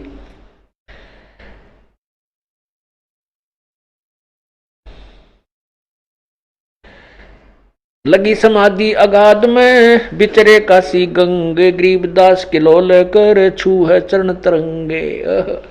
परमात्मा ऊपर बैठे हैं आसन पद्म लगा के गंगा के जल के ऊपर, और गंगा के जल की जो तरंग लहरें उछल उछल के भगवान के चरणों को छू कर फिर वह आगे को चल पड़ती हैं, और परमात्मा जल से 1 फुट ऊपर विराजमान है।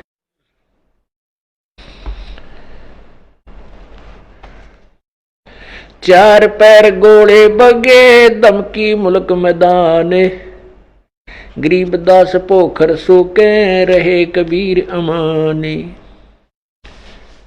4 पहर गोले चले और आसपास के सब धमाके सब कुछ घबरा गया, और पोखर आसपास की जो झील थी वह भी सूख गई उन गोलों के गिरने से। लेकिन कबीर परमात्मा जो के तो रहे, सुरक्षित रहे, उनकी तरफ एक भी कोई घातक शस्त्र नहीं गया। अपनी करनी सब करी ये था के दोनों दीन, गरीबदास अब जुलहदी बैठ गए जलमीन। परमात्मा जब वो थक लिए ना, सारे विचार कर चुप कर मारा इसने, ये तो मरता ही नहीं, अपने आप जमीन के वो जल में नीचे चले गए।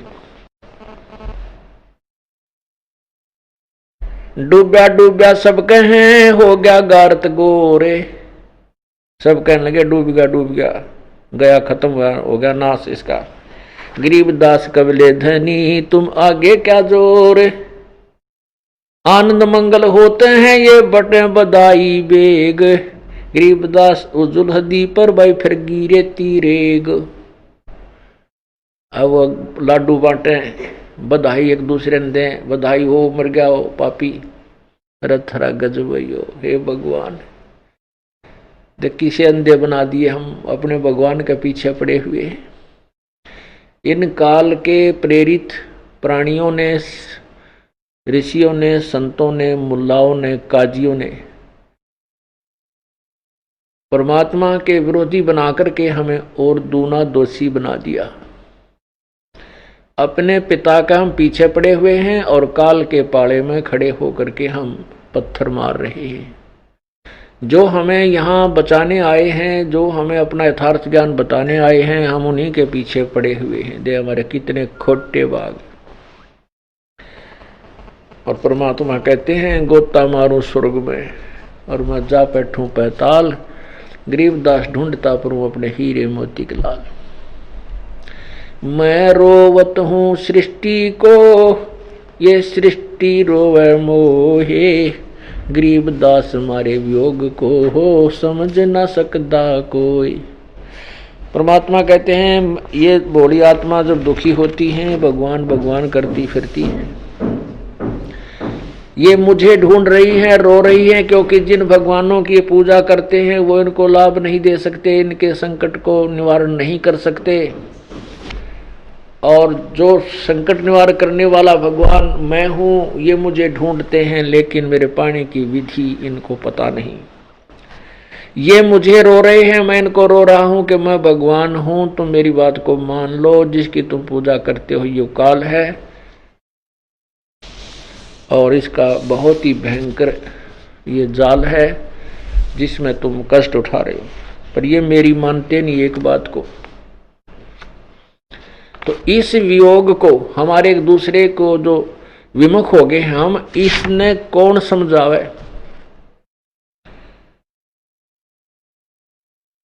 इसको कौन खत्म करे, उसका विधि भी बताई है कि तत्वदर्शी संत करेगा, क्योंकि स्वयं परमात्मा आए नहीं माने।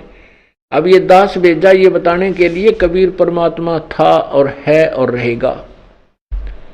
आपके मानने ना मानने से उसका अस्तित्व समाप्त नहीं हो सकता। मानोगे तो आपका भला है, ना मानोगे तो वो तो भगवान है ही, पर आप लाभ से वंचित रह जाओगे। तो इसलिए उस परमात्मा ने इस दास को भेजा है और सब सदग्रंथों के प्रमाण आपके समक्ष रखवा दिए कि 600 साल पहले भगवान ये बात बताया करते जो आज ये दास आपको सदग्रंथों में दिखा रहा है। विशेषतः कि परमात्मा सर्वज्ञ है, वो पूर्ण परमात्मा है। वो पहले से इन वेदों और ग्रंथों को जानते थे। बेशक वो संस्कृत भाषा ना, अक्षर ज्ञान बेशक नहीं था उनको। अक्षर ज्ञान अलग चीज है और तत्व ज्ञान ये अलग वस्तु है। आध्यात्मिक तत्व ज्ञान ये वास्तविक ज्ञान है। अक्षर ज्ञान तो किसी ने एक भाषा का है, किसी ने 2 का हो गया, 3 का हो जाएगा, फिर भी भाषाएं बहुत रह जाती हैं। तो वो सर्वज्ञ नहीं हो सकता, वो महर्षि नहीं हो सकता।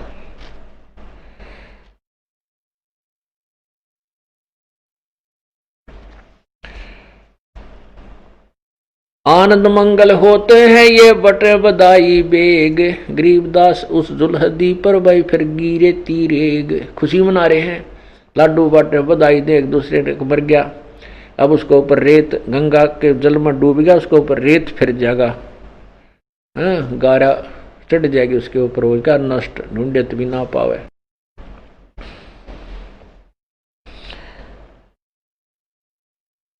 अस्थि घोड़े चढ़त हैं ये पान मिठाई चीर,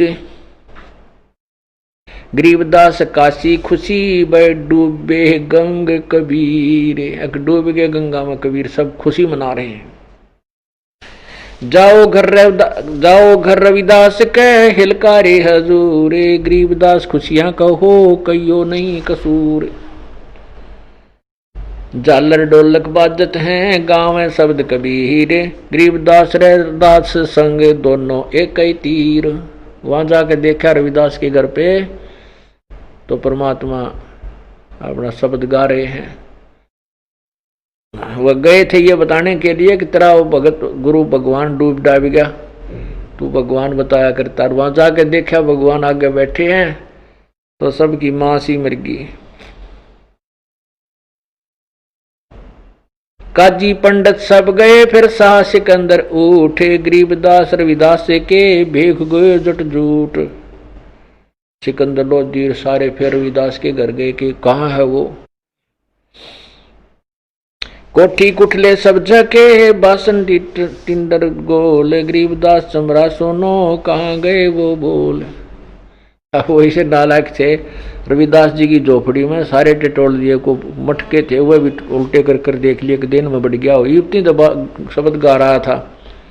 तो कहते हैं कि हे रविदास जी वो कहाँ गए जो अभी आवाज हम सुन रहे थे। वे प्रगट पूर्ण ब्रह्म हैं अविनाशी आप अलह, गरीबदास रविदास कहे सुनो सिकंदर सा।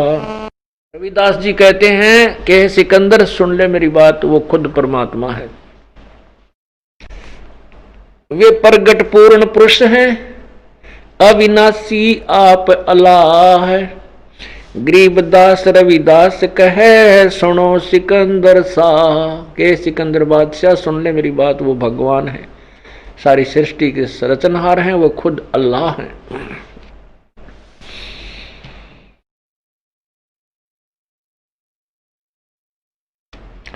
सूरजमुखी शोभा न सर खिले फूल गुलजार, गरीबदास का जी पंडित करता सा पुकार। सा सिकंदर फिर गए उस गंगा के तीर, गरीबदास दास गरीब कबीर हरी बैठे ऊपर नीर। वो फिर गए गंगा में तो वहां परमात्मा फिर ऊपर बैठे पाए। बैठे मला जिहाज में गए धार के बीच, गरीबदास हर करें प्रेम फुआरे सींच। कई अर्ज अल्लाह तहां दीन दुनी बादशाह, गरीबदास आसन अदर लगी समाध जुलाह। भवन फिरते गंगा जल फूल उगाने कोटे, गरीबदास ता बंदगी हरिजन हर की ओट। सांकल सीढ़ी लाया कर उतरे तहां मला, गरीबदास हम बंदगी तुम याद किए बादशाह। मल्लाह ने जाके कहा कि आपको बादशाह याद कर रहे हैं, आप चलिए। बैठ कबीर जहाज में आए गंगा घाट, गरीबदास काशी थकी हांडे बोविद बाट। अब वहां तो प्रेम से बुला लिया भगवान को, और फिर उस नीच आत्मा सिकंदर लोधी ने हाथों में हथकड़ी ला के खुन्नी हाथी के सामने डाल दिया। खुन्नी हाथी मस्त है पग बंधे जंजीर, गरीबदास जा डारिया मस्क बांध कबीर। मस्क बांध के गोला लाठी दे के, गोला लाठी कैसे होती थी, ऐसे हाथ बांध दे पैर बांध दे, और हाथों के ये हाथ इन पैरों के घुटनों के नीचे जो जगह होती है यहाँ लाकर एक डंडा दे देते, एक डंडा दे करके उसको डाल देते हैं, उसको गोला लाठी बोले, मशक बांध देते हैं उसको। ऐसी दुर्गति की भगवान की, हम नामी से दुष्ट हैं, हम इतने नीच प्राणी हैं, परमात्मा को पहचान नहीं सके। हम पहचाना तो ये पहचान नहीं देते, जो दुष्ट आत्मा है, जो गुरु पीर ऋषि मैं ऋषि नकली जो काल प्रेरित है, वो अपने स्वार्थवश कहीं तुम्हारी दुकान बंद ना हो जा, उनको किसी जीव के कल्याण से कोई लेना देना नहीं होता। उनको अपनी महिमा और अपनी दुकान बरकरार रखनी होती है, वही इस मानव समाज के सबसे बड़े शत्रु होते हैं। और वही दशा आज चल रही है। जितना भगवान को दुखी करा था, अभी तो इतना हमारा नंबर भी ना आया है, लेकिन अब इतना अंतर रह जाएगा क्योंकि हम सब शिक्षित हो गए, सदग्रंथ हमारे पास हैं, तो उन पाप आत्माओं की दाढ़ी गले को नहीं। ठीक है, छोटे मोटे आंधी तूफान तो आ ही जाते हैं फसल में, पर परमात्मा साथ है, बाग बगीचा न्यू का न्यू बचा लिया अपना। अब भी उन्होंने यही कोशिश की थी और कर ही रहे हैं, लेकिन ईब उनकी पार बसावे को ना। हम परमात्मा के पूर्व लीलाओं से परिचित हैं, ज्ञान से अच्छी तरह हम के इस ज्ञान को और प्रभावित हैं, इसलिए हम ईब मार खा नहीं सकते। अब मार खागे तो फिर हमने बचाने वाला इस युग में तो आएगा नहीं। तो इसलिए ये ज्ञान, ये लीलाएं आपको समझाई जाती हैं कि ये फाउल पॉइंट्स हैं। हमने अपने परमात्मा पर पूर्ण विश्वास होना चाहिए, क्योंकि हम स्वयं यहाँ देख रहे हैं, हम उनकी क्रियाओं से परिचित हैं। एक जनसाधारण यहाँ आया नहीं है, किसी से भ्रमित किया हुआ कुछ भी कह सकता है, आपके मन में उनकी बातों का प्रभाव नहीं होना चाहिए, फिर आप खरे हो।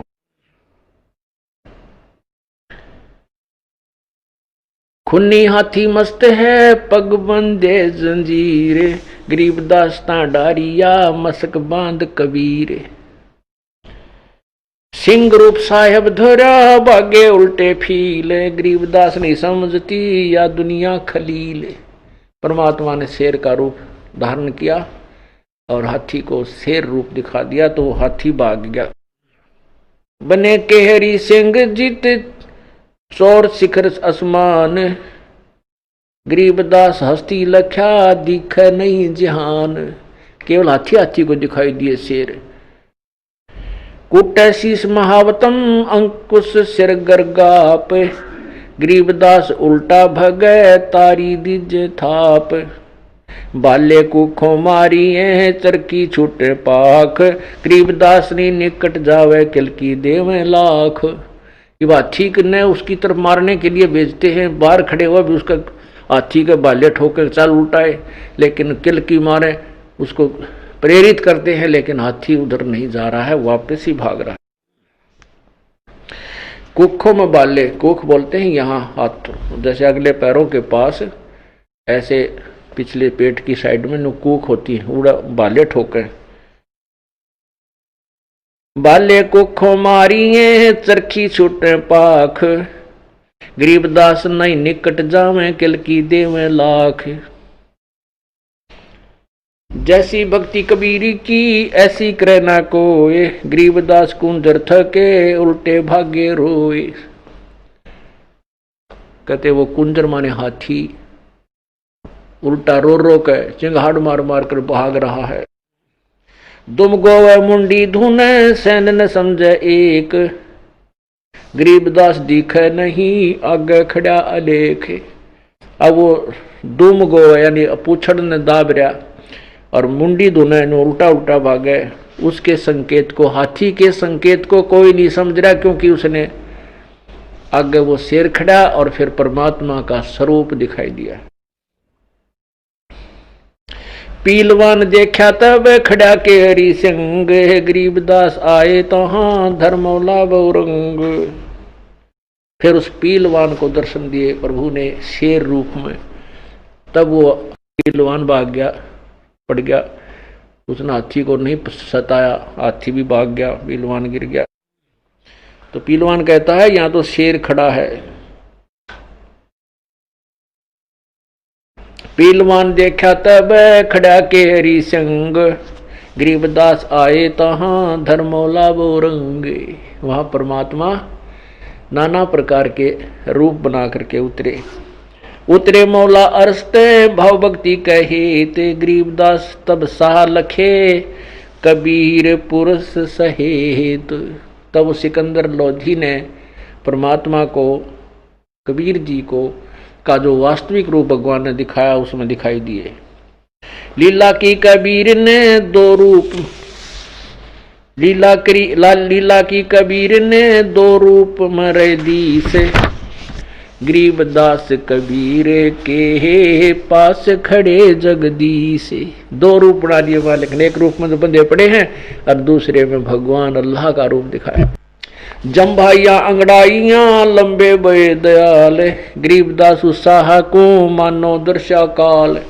जैसे परमात्मा फिर वो खड़े हुए, वो बांध रखे थे, टूट के खड़े हो गए, अंगड़ाई जमाई लेकर ऐसे हुए तो इतने लंबे दिखाई दिए आकाश के छुए हुए। घबरा गया सिकंदर लोधी। कोट चंद्र शशि भाने मुखे गिरद कुंड मुदम लीले, गरीबदास ताना टेके वो भाग गए रणफील।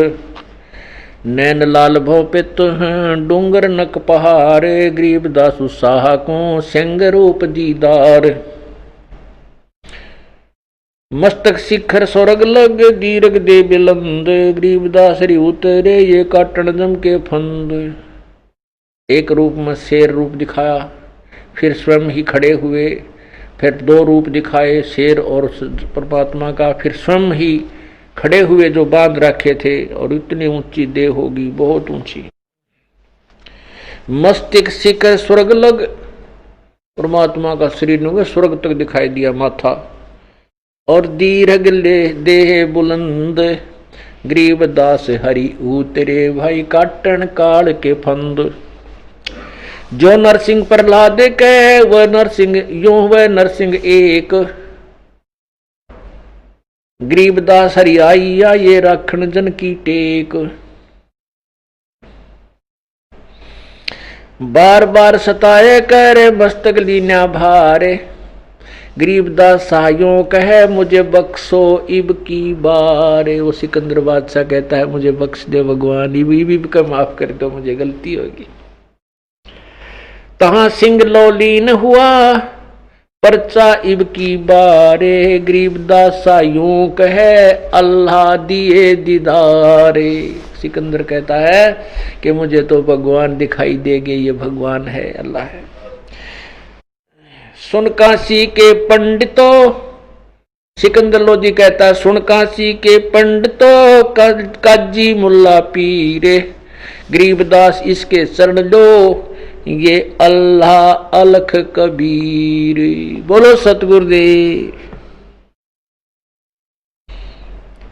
ये कबीर अल्लाह है उतरे काशी धाम, गरीबदास सिकंदर यूं कहे हम झगड़े मरे बेकाम। पुण्यात्माओं,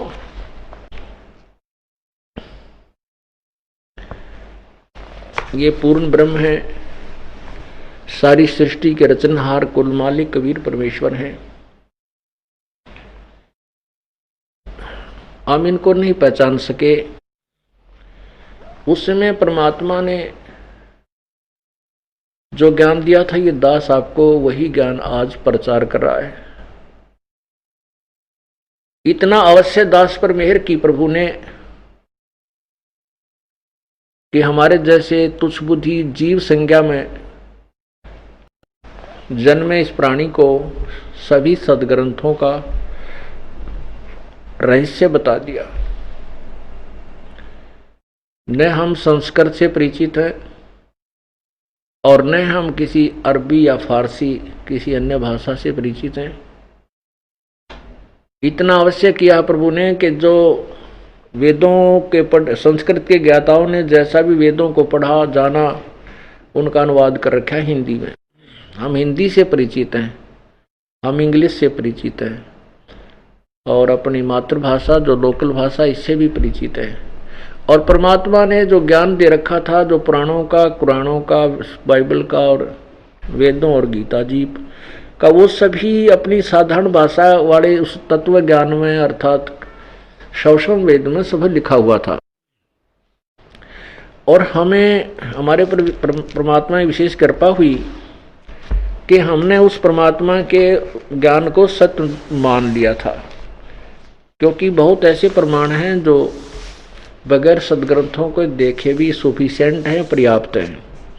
फिर दास ने सोचा कि हम तो मान गए और कुछ वो लोग भी मान जाएंगे जो दुखी हैं, उनको सुख हो रहा है, वो मान रहे हैं, परंतु परमात्मा ये तो वही कहानी फिर आ जाएगी, ये तो वही बात फिर दोहराई जाएगी। जो आप आए थे 600 वर्ष पहले, लोगों को सुख हुआ तो आपके साथ थे, और किसी ने बदनामी कर दी आपको जो है के बारे में ऐसे ऐसे भ्रमणाएं फैला दी, तो फिर दूर हो गए, बात तो वही रह जाएगी।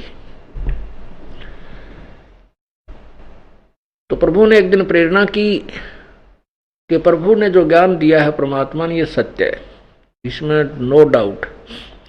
जो कि कबीर वाणी, गरीबदास जी के सदग्रंथ, नानक साहिब की वाणी, जो भी संत उनसे परिचित हैं, उन्होंने एक ही आवाज लगा रखी है, एक ही सुर में बोले हैं सभी, उनका एक ही वाणी का जो उद्देश्य है एक जैसा है, एक ही ज्ञान है। तो जब ऐसे महापुरुष जिनको परमात्मा प्राप्त हुए और उनको उन्होंने एक जैसा ही कहा है, कबीर अल्लाह है, कबीर हक्का कबीर है, ये धारणक रूप रहा करतार, तो फिर भगवान ये है तो वेदों में भी मिलेगा, वेदों और गीता में भी होगा, इसका जरूर वर्णन होगा, ऐसा नहीं हो सकता। तो दास के ऊपर परमात्मा रजा की सन 2000 में अचानक प्रेरणा हुई कि गीता मंगाता हूं, क्योंकि हमने जरूरत नहीं थी इन सदग्रंथों की, क्योंकि हम अपने परमात्मा के एक सदग्रंथ में सभी ज्ञान उपलब्ध है, शोषम वेद में, कबीर वाणी में, और कबीर श्री संत गरीबदास जी के वाणी में, कबीर सागर में, कबीर साहिब की सब जो शब्दावली हैं उनमें, कबीर बीजक में। तो एक अनुवादित, वो अनुवाद किया हुआ गीता प्रेस गोरखपुर से श्रीमद् भगवत गीता वो देखी। जब उसमें देखने लगा तो पता चला कि गीता ज्ञान दाता तो कहता है कि अर्जुन तेरे और मेरे बहुत जन्म हो चुके हैं, तू नहीं जानता मैं जानता हूं। तो उसमें हम समझते थे ये कृष्ण बोल रहा है, तो ये हुआ कि एक तरफ तो हम कहते हैं कृष्ण और ये अजरो अमर हैं, विष्णु भगवान का जो है ना सर्वशक्तिमान है, और ये कह रहे हम तो जन्म मृत्यु में हैं। फिर बहुत से ऐसे प्रमाण देखे कि गीता ज्ञान दाता कह रहा है कि तू उस परमात्मा की शरण में जा, उसकी कृपा से ही तू शाश्वत स्थान और परम शांति को प्राप्त होगा। तो मन में एक उमंग सी उठी कि बनेगी बात, गीता ज्ञान दाता से कोई और सुप्रीम पावर है, जिसकी तरफ गीता ज्ञान दाता भी संकेत कर रहा है। गीता जी अध्याय नंबर 18 के श्लोक नंबर 62 में कहा है कि अर्जुन तू सर्व भाव से उस परमात्मा की शरण में जा, उसकी कृपा से ही तू परम शांति और शाश्वत स्थान यानी सत्यलोक, सदा रहने वाले लोक को प्राप्त होगा। और अपने विषय में कह रहा है कि मैं तो, मेरे और तेरे बहुत जन्म हो चुके हैं, आगे भी होंगे। इतना अंतर है कि मेरे जन्म और कर्म अलौकिक हैं। तो इससे सिद्ध हुआ कि ये गीता ज्ञान दाता विनाशी नहीं है, ये नाशवान है। गीता जी अध्याय नंबर 15 के श्लोक 1 में, गीता जी अध्याय नंबर 4 के श्लोक 34 में कहा, गीता अध्याय नंबर 4 के श्लोक नंबर 5 में कहा कि अर्जुन तेरे और मेरे बहुत से जन्म हो चुके, तू नहीं जानता मैं जानता हूं। फिर 9 में कहा है, चौथे अध्याय के श्लोक 9 में कहा है कि अर्जुन मेरे जन्म और कर्म अलौकिक हैं। आगे फिर गीता जी अध्याय नंबर 4 के ही श्लोक नंबर 25 से लेकर 32 तक उसमें बताया गया है कि कोई तो परमात्मा की साधना ऐसे करता है, कोई हठ योग से करता है, कोई देवताओं की पूजा पर आधारित है, कोई कैसे करता है। तो 7वें अध्याय के 32वें श्लोक में लिखना, 4थे अध्याय के 32वें श्लोक में कहा है कि परमात्मा, पूर्ण परमात्मा के मुख्य ज्ञान में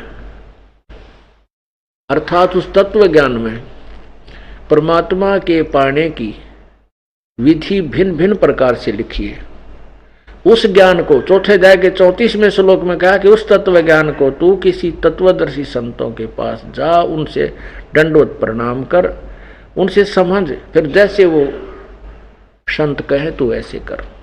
तो इसे भी सिद्ध हुआ कि गीता ज्ञान इनकम्प्लीट है, ये अधूरा है, कंप्लीट नहीं है।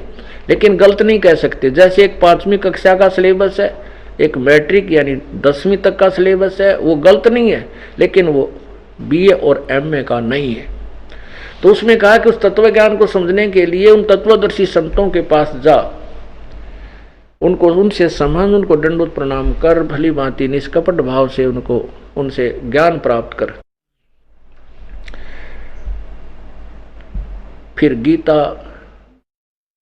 उस तत्व ज्ञान की पहचान गीता अध्याय नंबर 15 के श्लोक नंबर 1 में बताई है कि ये ऊपर को लटका हुआ संसार रूपी वृक्ष है, ऊपर को जड़ और नीचे को तीनों गुण रूपी शाखा वाला उल्टा लटका है संसार रूपी वृक्ष है। और जो संत इसको सभी अंगों सहित, भाई जड़ क्या है, उल्टे लटके संसार रूपी वृक्ष की, तना कौन है, डार कौन है, टहनी कौन है, पत्ते क्या है, इसके भिन्न भिन्न को विवरण देगा तो वो तत्वदर्शी संत होगा।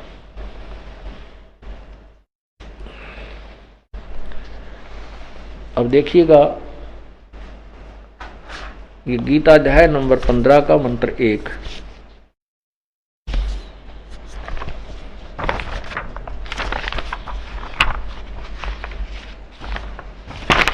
ये देखिएगा,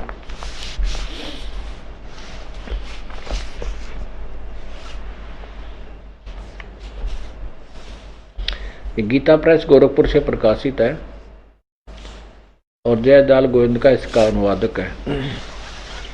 अध्याय नंबर 15 और ये देखिएगा अध्याय अथ पंचदशो अध्याय 15वां अध्याय। ये प्रथम मंत्र है, ऊर्ध्व मूलम अधः शाखम, ऊपर को मूल जड़ वाला, नीचे को शाखा वाला, अश्वतम प्राहु अवम छंदासी यस्य प्रणानी यह तम वेद स वेदवित।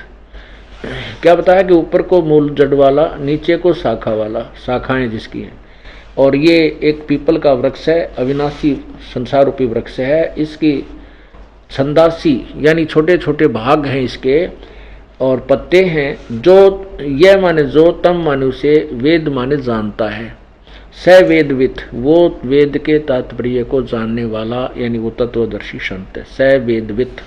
यहाँ देखिएगा, आदि पुरुष परमेश्वर मूल वाले, ऊर्ध्व मूलम, अधः शाखम, ये इन्होंने गलत अनुवाद किया है। इन्होंने क्या, ब्रह्मा रूप मुख्य शाखा वाले, नहीं, अधः माने नीचे को, इन्होंने मुख्य कर दिया अधः का, नहीं। ये देखिए इन्हीं की भाषा में यहाँ अधः,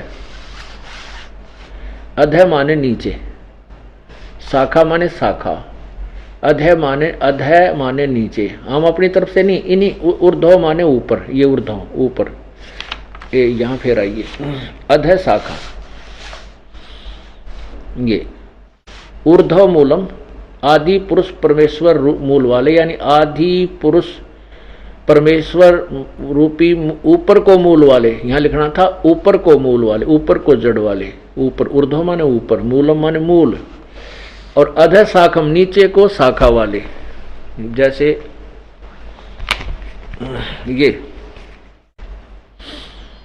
ये देखिएगा,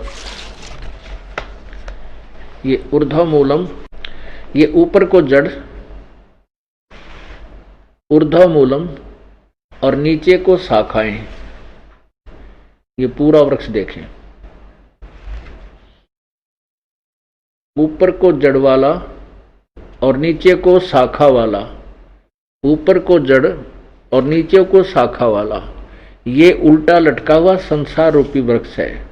और जो इसके छंद यानी छोटे छोटे पार्ट्स ऑफ द बॉडी कहते हैं ना, तो जैसे इस संसार रूपी वृक्ष के पार्ट यानी ये तना है, ये डार है, ये तीनों शाखा हैं, ये पत्ता रूपी संसार है, जो इनको भिन्न भिन्न बताएगा स वेदवित, वह वेद के तात्पर्य को जानने वाला है। परमात्मा ने, कबीर परमेश्वर ने स्वयं ही बताया था,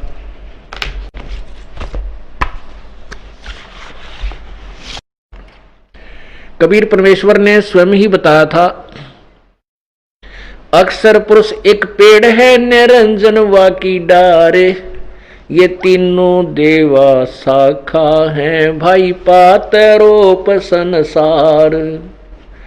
अक्षर पुरुष एक पेड़ है जो जड़ से बाहर, जड़ नीचे है, जमीन से बाहर जो दिखाई देता उसको हम पेड़ बोलते हैं, वृक्ष बोलते हैं।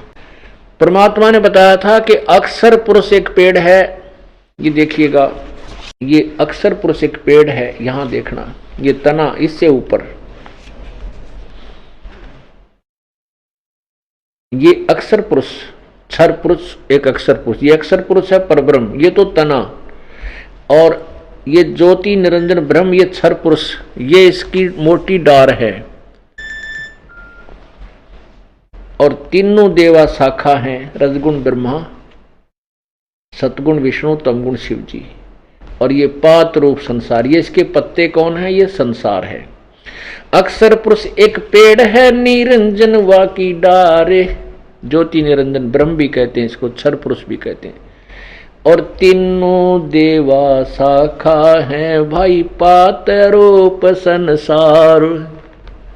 तो जड़ कौन रह गया, ये जड़ कौन है, ये परम अक्षर ब्रह्म, ये परम अक्षर पुरुष यानी पूर्ण ब्रह्म स्वयं कबीर देव है, कबीर प्रभु। अब फिर देखिएगा इस अध्याय नंबर 15 के श्लोक नंबर प्रथम को, ये देखना, ऊर्ध्व मूलम अधः शाखम अश्वत्थम प्राहु अवम छंदासी यस्य प्रणानी, यानी ऊपर को जड़ वाला आदि पुरुष परमेश्वर तो जड़ है, ऊपर को है, और अधः नीचे को तीनों गुण रूपी शाखा हैं।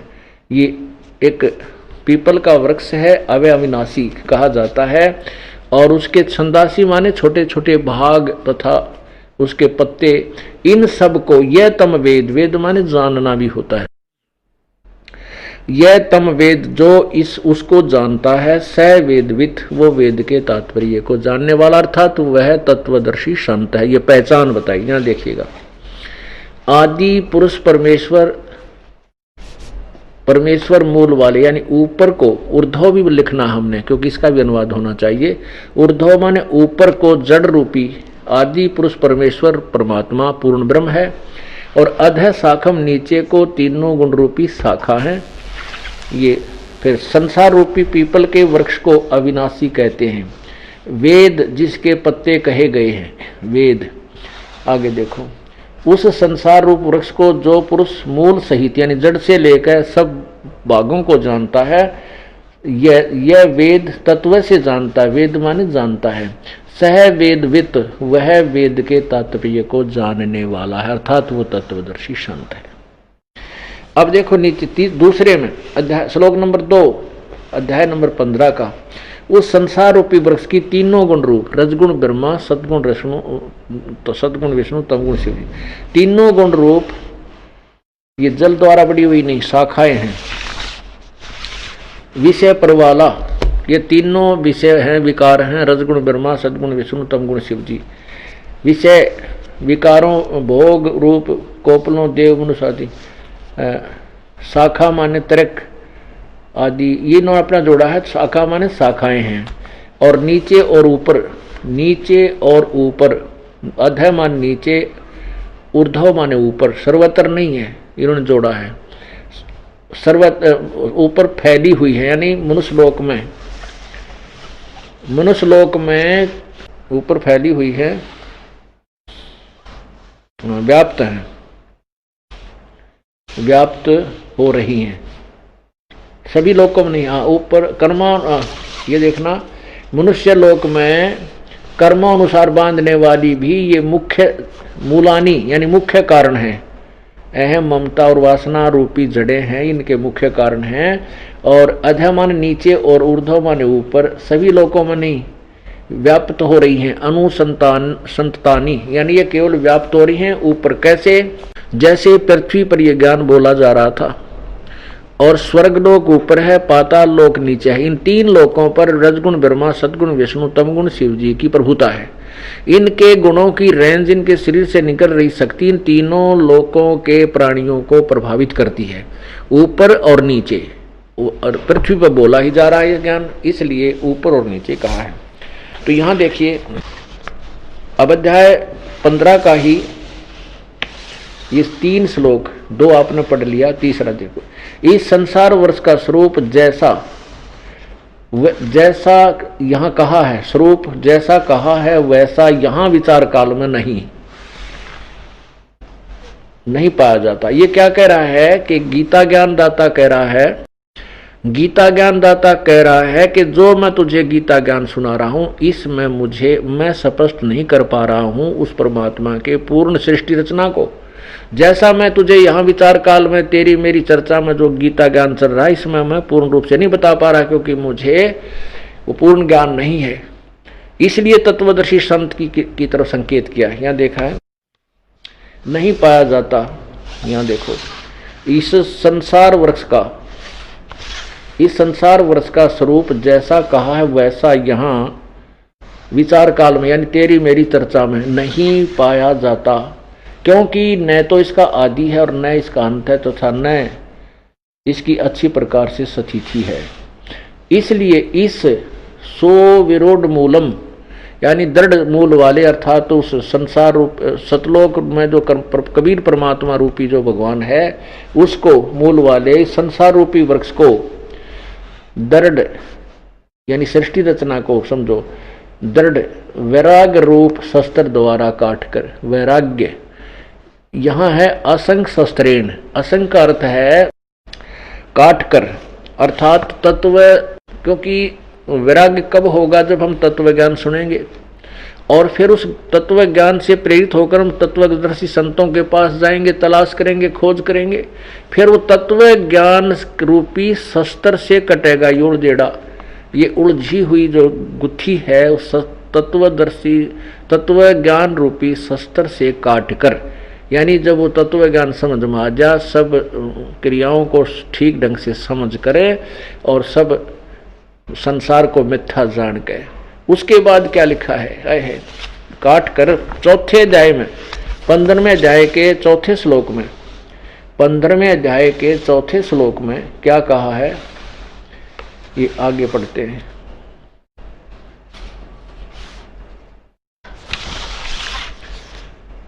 तत् पदम तत् ये सारा उन्होंने किया है। उसके पश्चात उससे परम पद रूप परमेश्वर को भली भांति खोजना चाहिए। तत्व ज्ञान समझ में आने के उपरांत फिर उसके पश्चात उस परम पद रूप परमेश्वर को भली भांति खोजना चाहिए, जिसमें गए हुए पुरुष यानी साधक फिर लौटकर संसार में नहीं आते, और जिस परमेश्वर से इस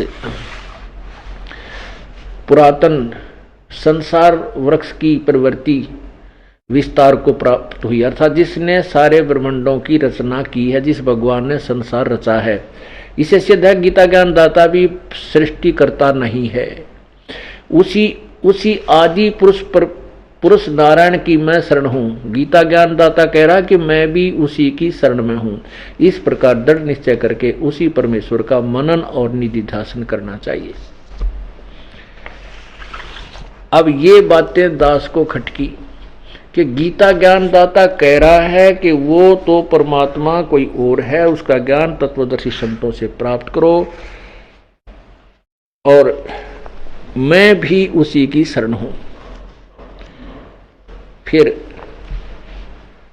तो मानो खजाना मिल गया दास को। उसके बाद फिर इस श्रीमद् भगवत गीता जी का अनुवाद दास ने किया। उस तत्व ज्ञान परमात्मा के दिए हुए पूर्व जो ज्ञान सिंपल लैंग्वेज में दे रखा था, उसी के आधार से इसका अनुवाद किया। और पुस्तक का नाम रखा गहरी नजर गीता में।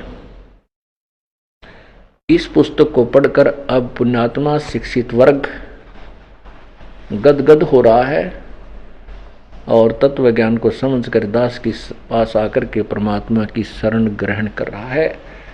और मानो जैसे भूलों को राह मिल जावे, जंगल में भटक रहे को कोई दिशा निर्देश देने वाला व्यक्ति मिल जाए तो उनकी समस्या को वही समझ सकते हैं। इसी प्रकार जो परमात्मा को चाहने वाली आत्माएं हैं, सच्चे दिल से जो ढूंढ रही हैं, उनको ये मार्ग मिल जाता है, उनकी आंखों से आंसू नहीं सूख रहे हैं।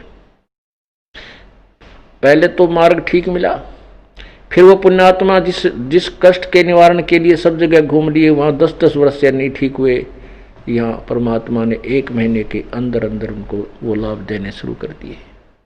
परमात्मा खुद अपनी वाणी अपनी महिमा आप बताते हैं। पर्वत पर्वत में फेरा कारण अपने राम, राम जैसे संत मिले जिन सारे सब काम। परमात्मा कहते भगवान के लिए तुम ना जाने कहां कहां घूम रहे थे।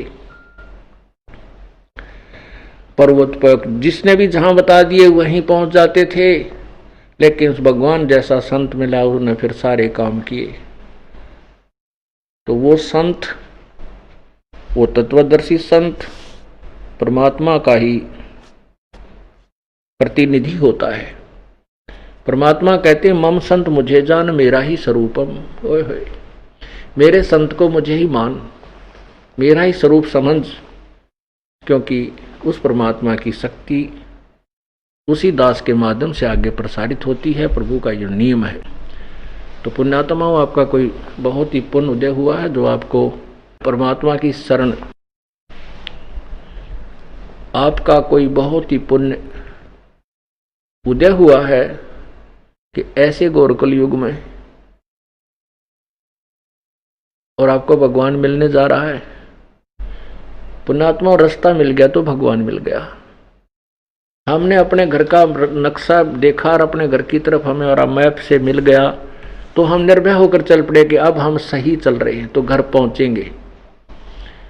जब तक हमें दिशा ठीक नहीं थी, हम चल भी रहे थे, साधनाएं भी कर रहे थे, रास्ते में भटक भटक के वहीं रह जाते थे, वहीं रात हो जाती थी, पड़े रहते थे, यानी हमारा जीवन मनुष्य का समाप्त हो जाता था।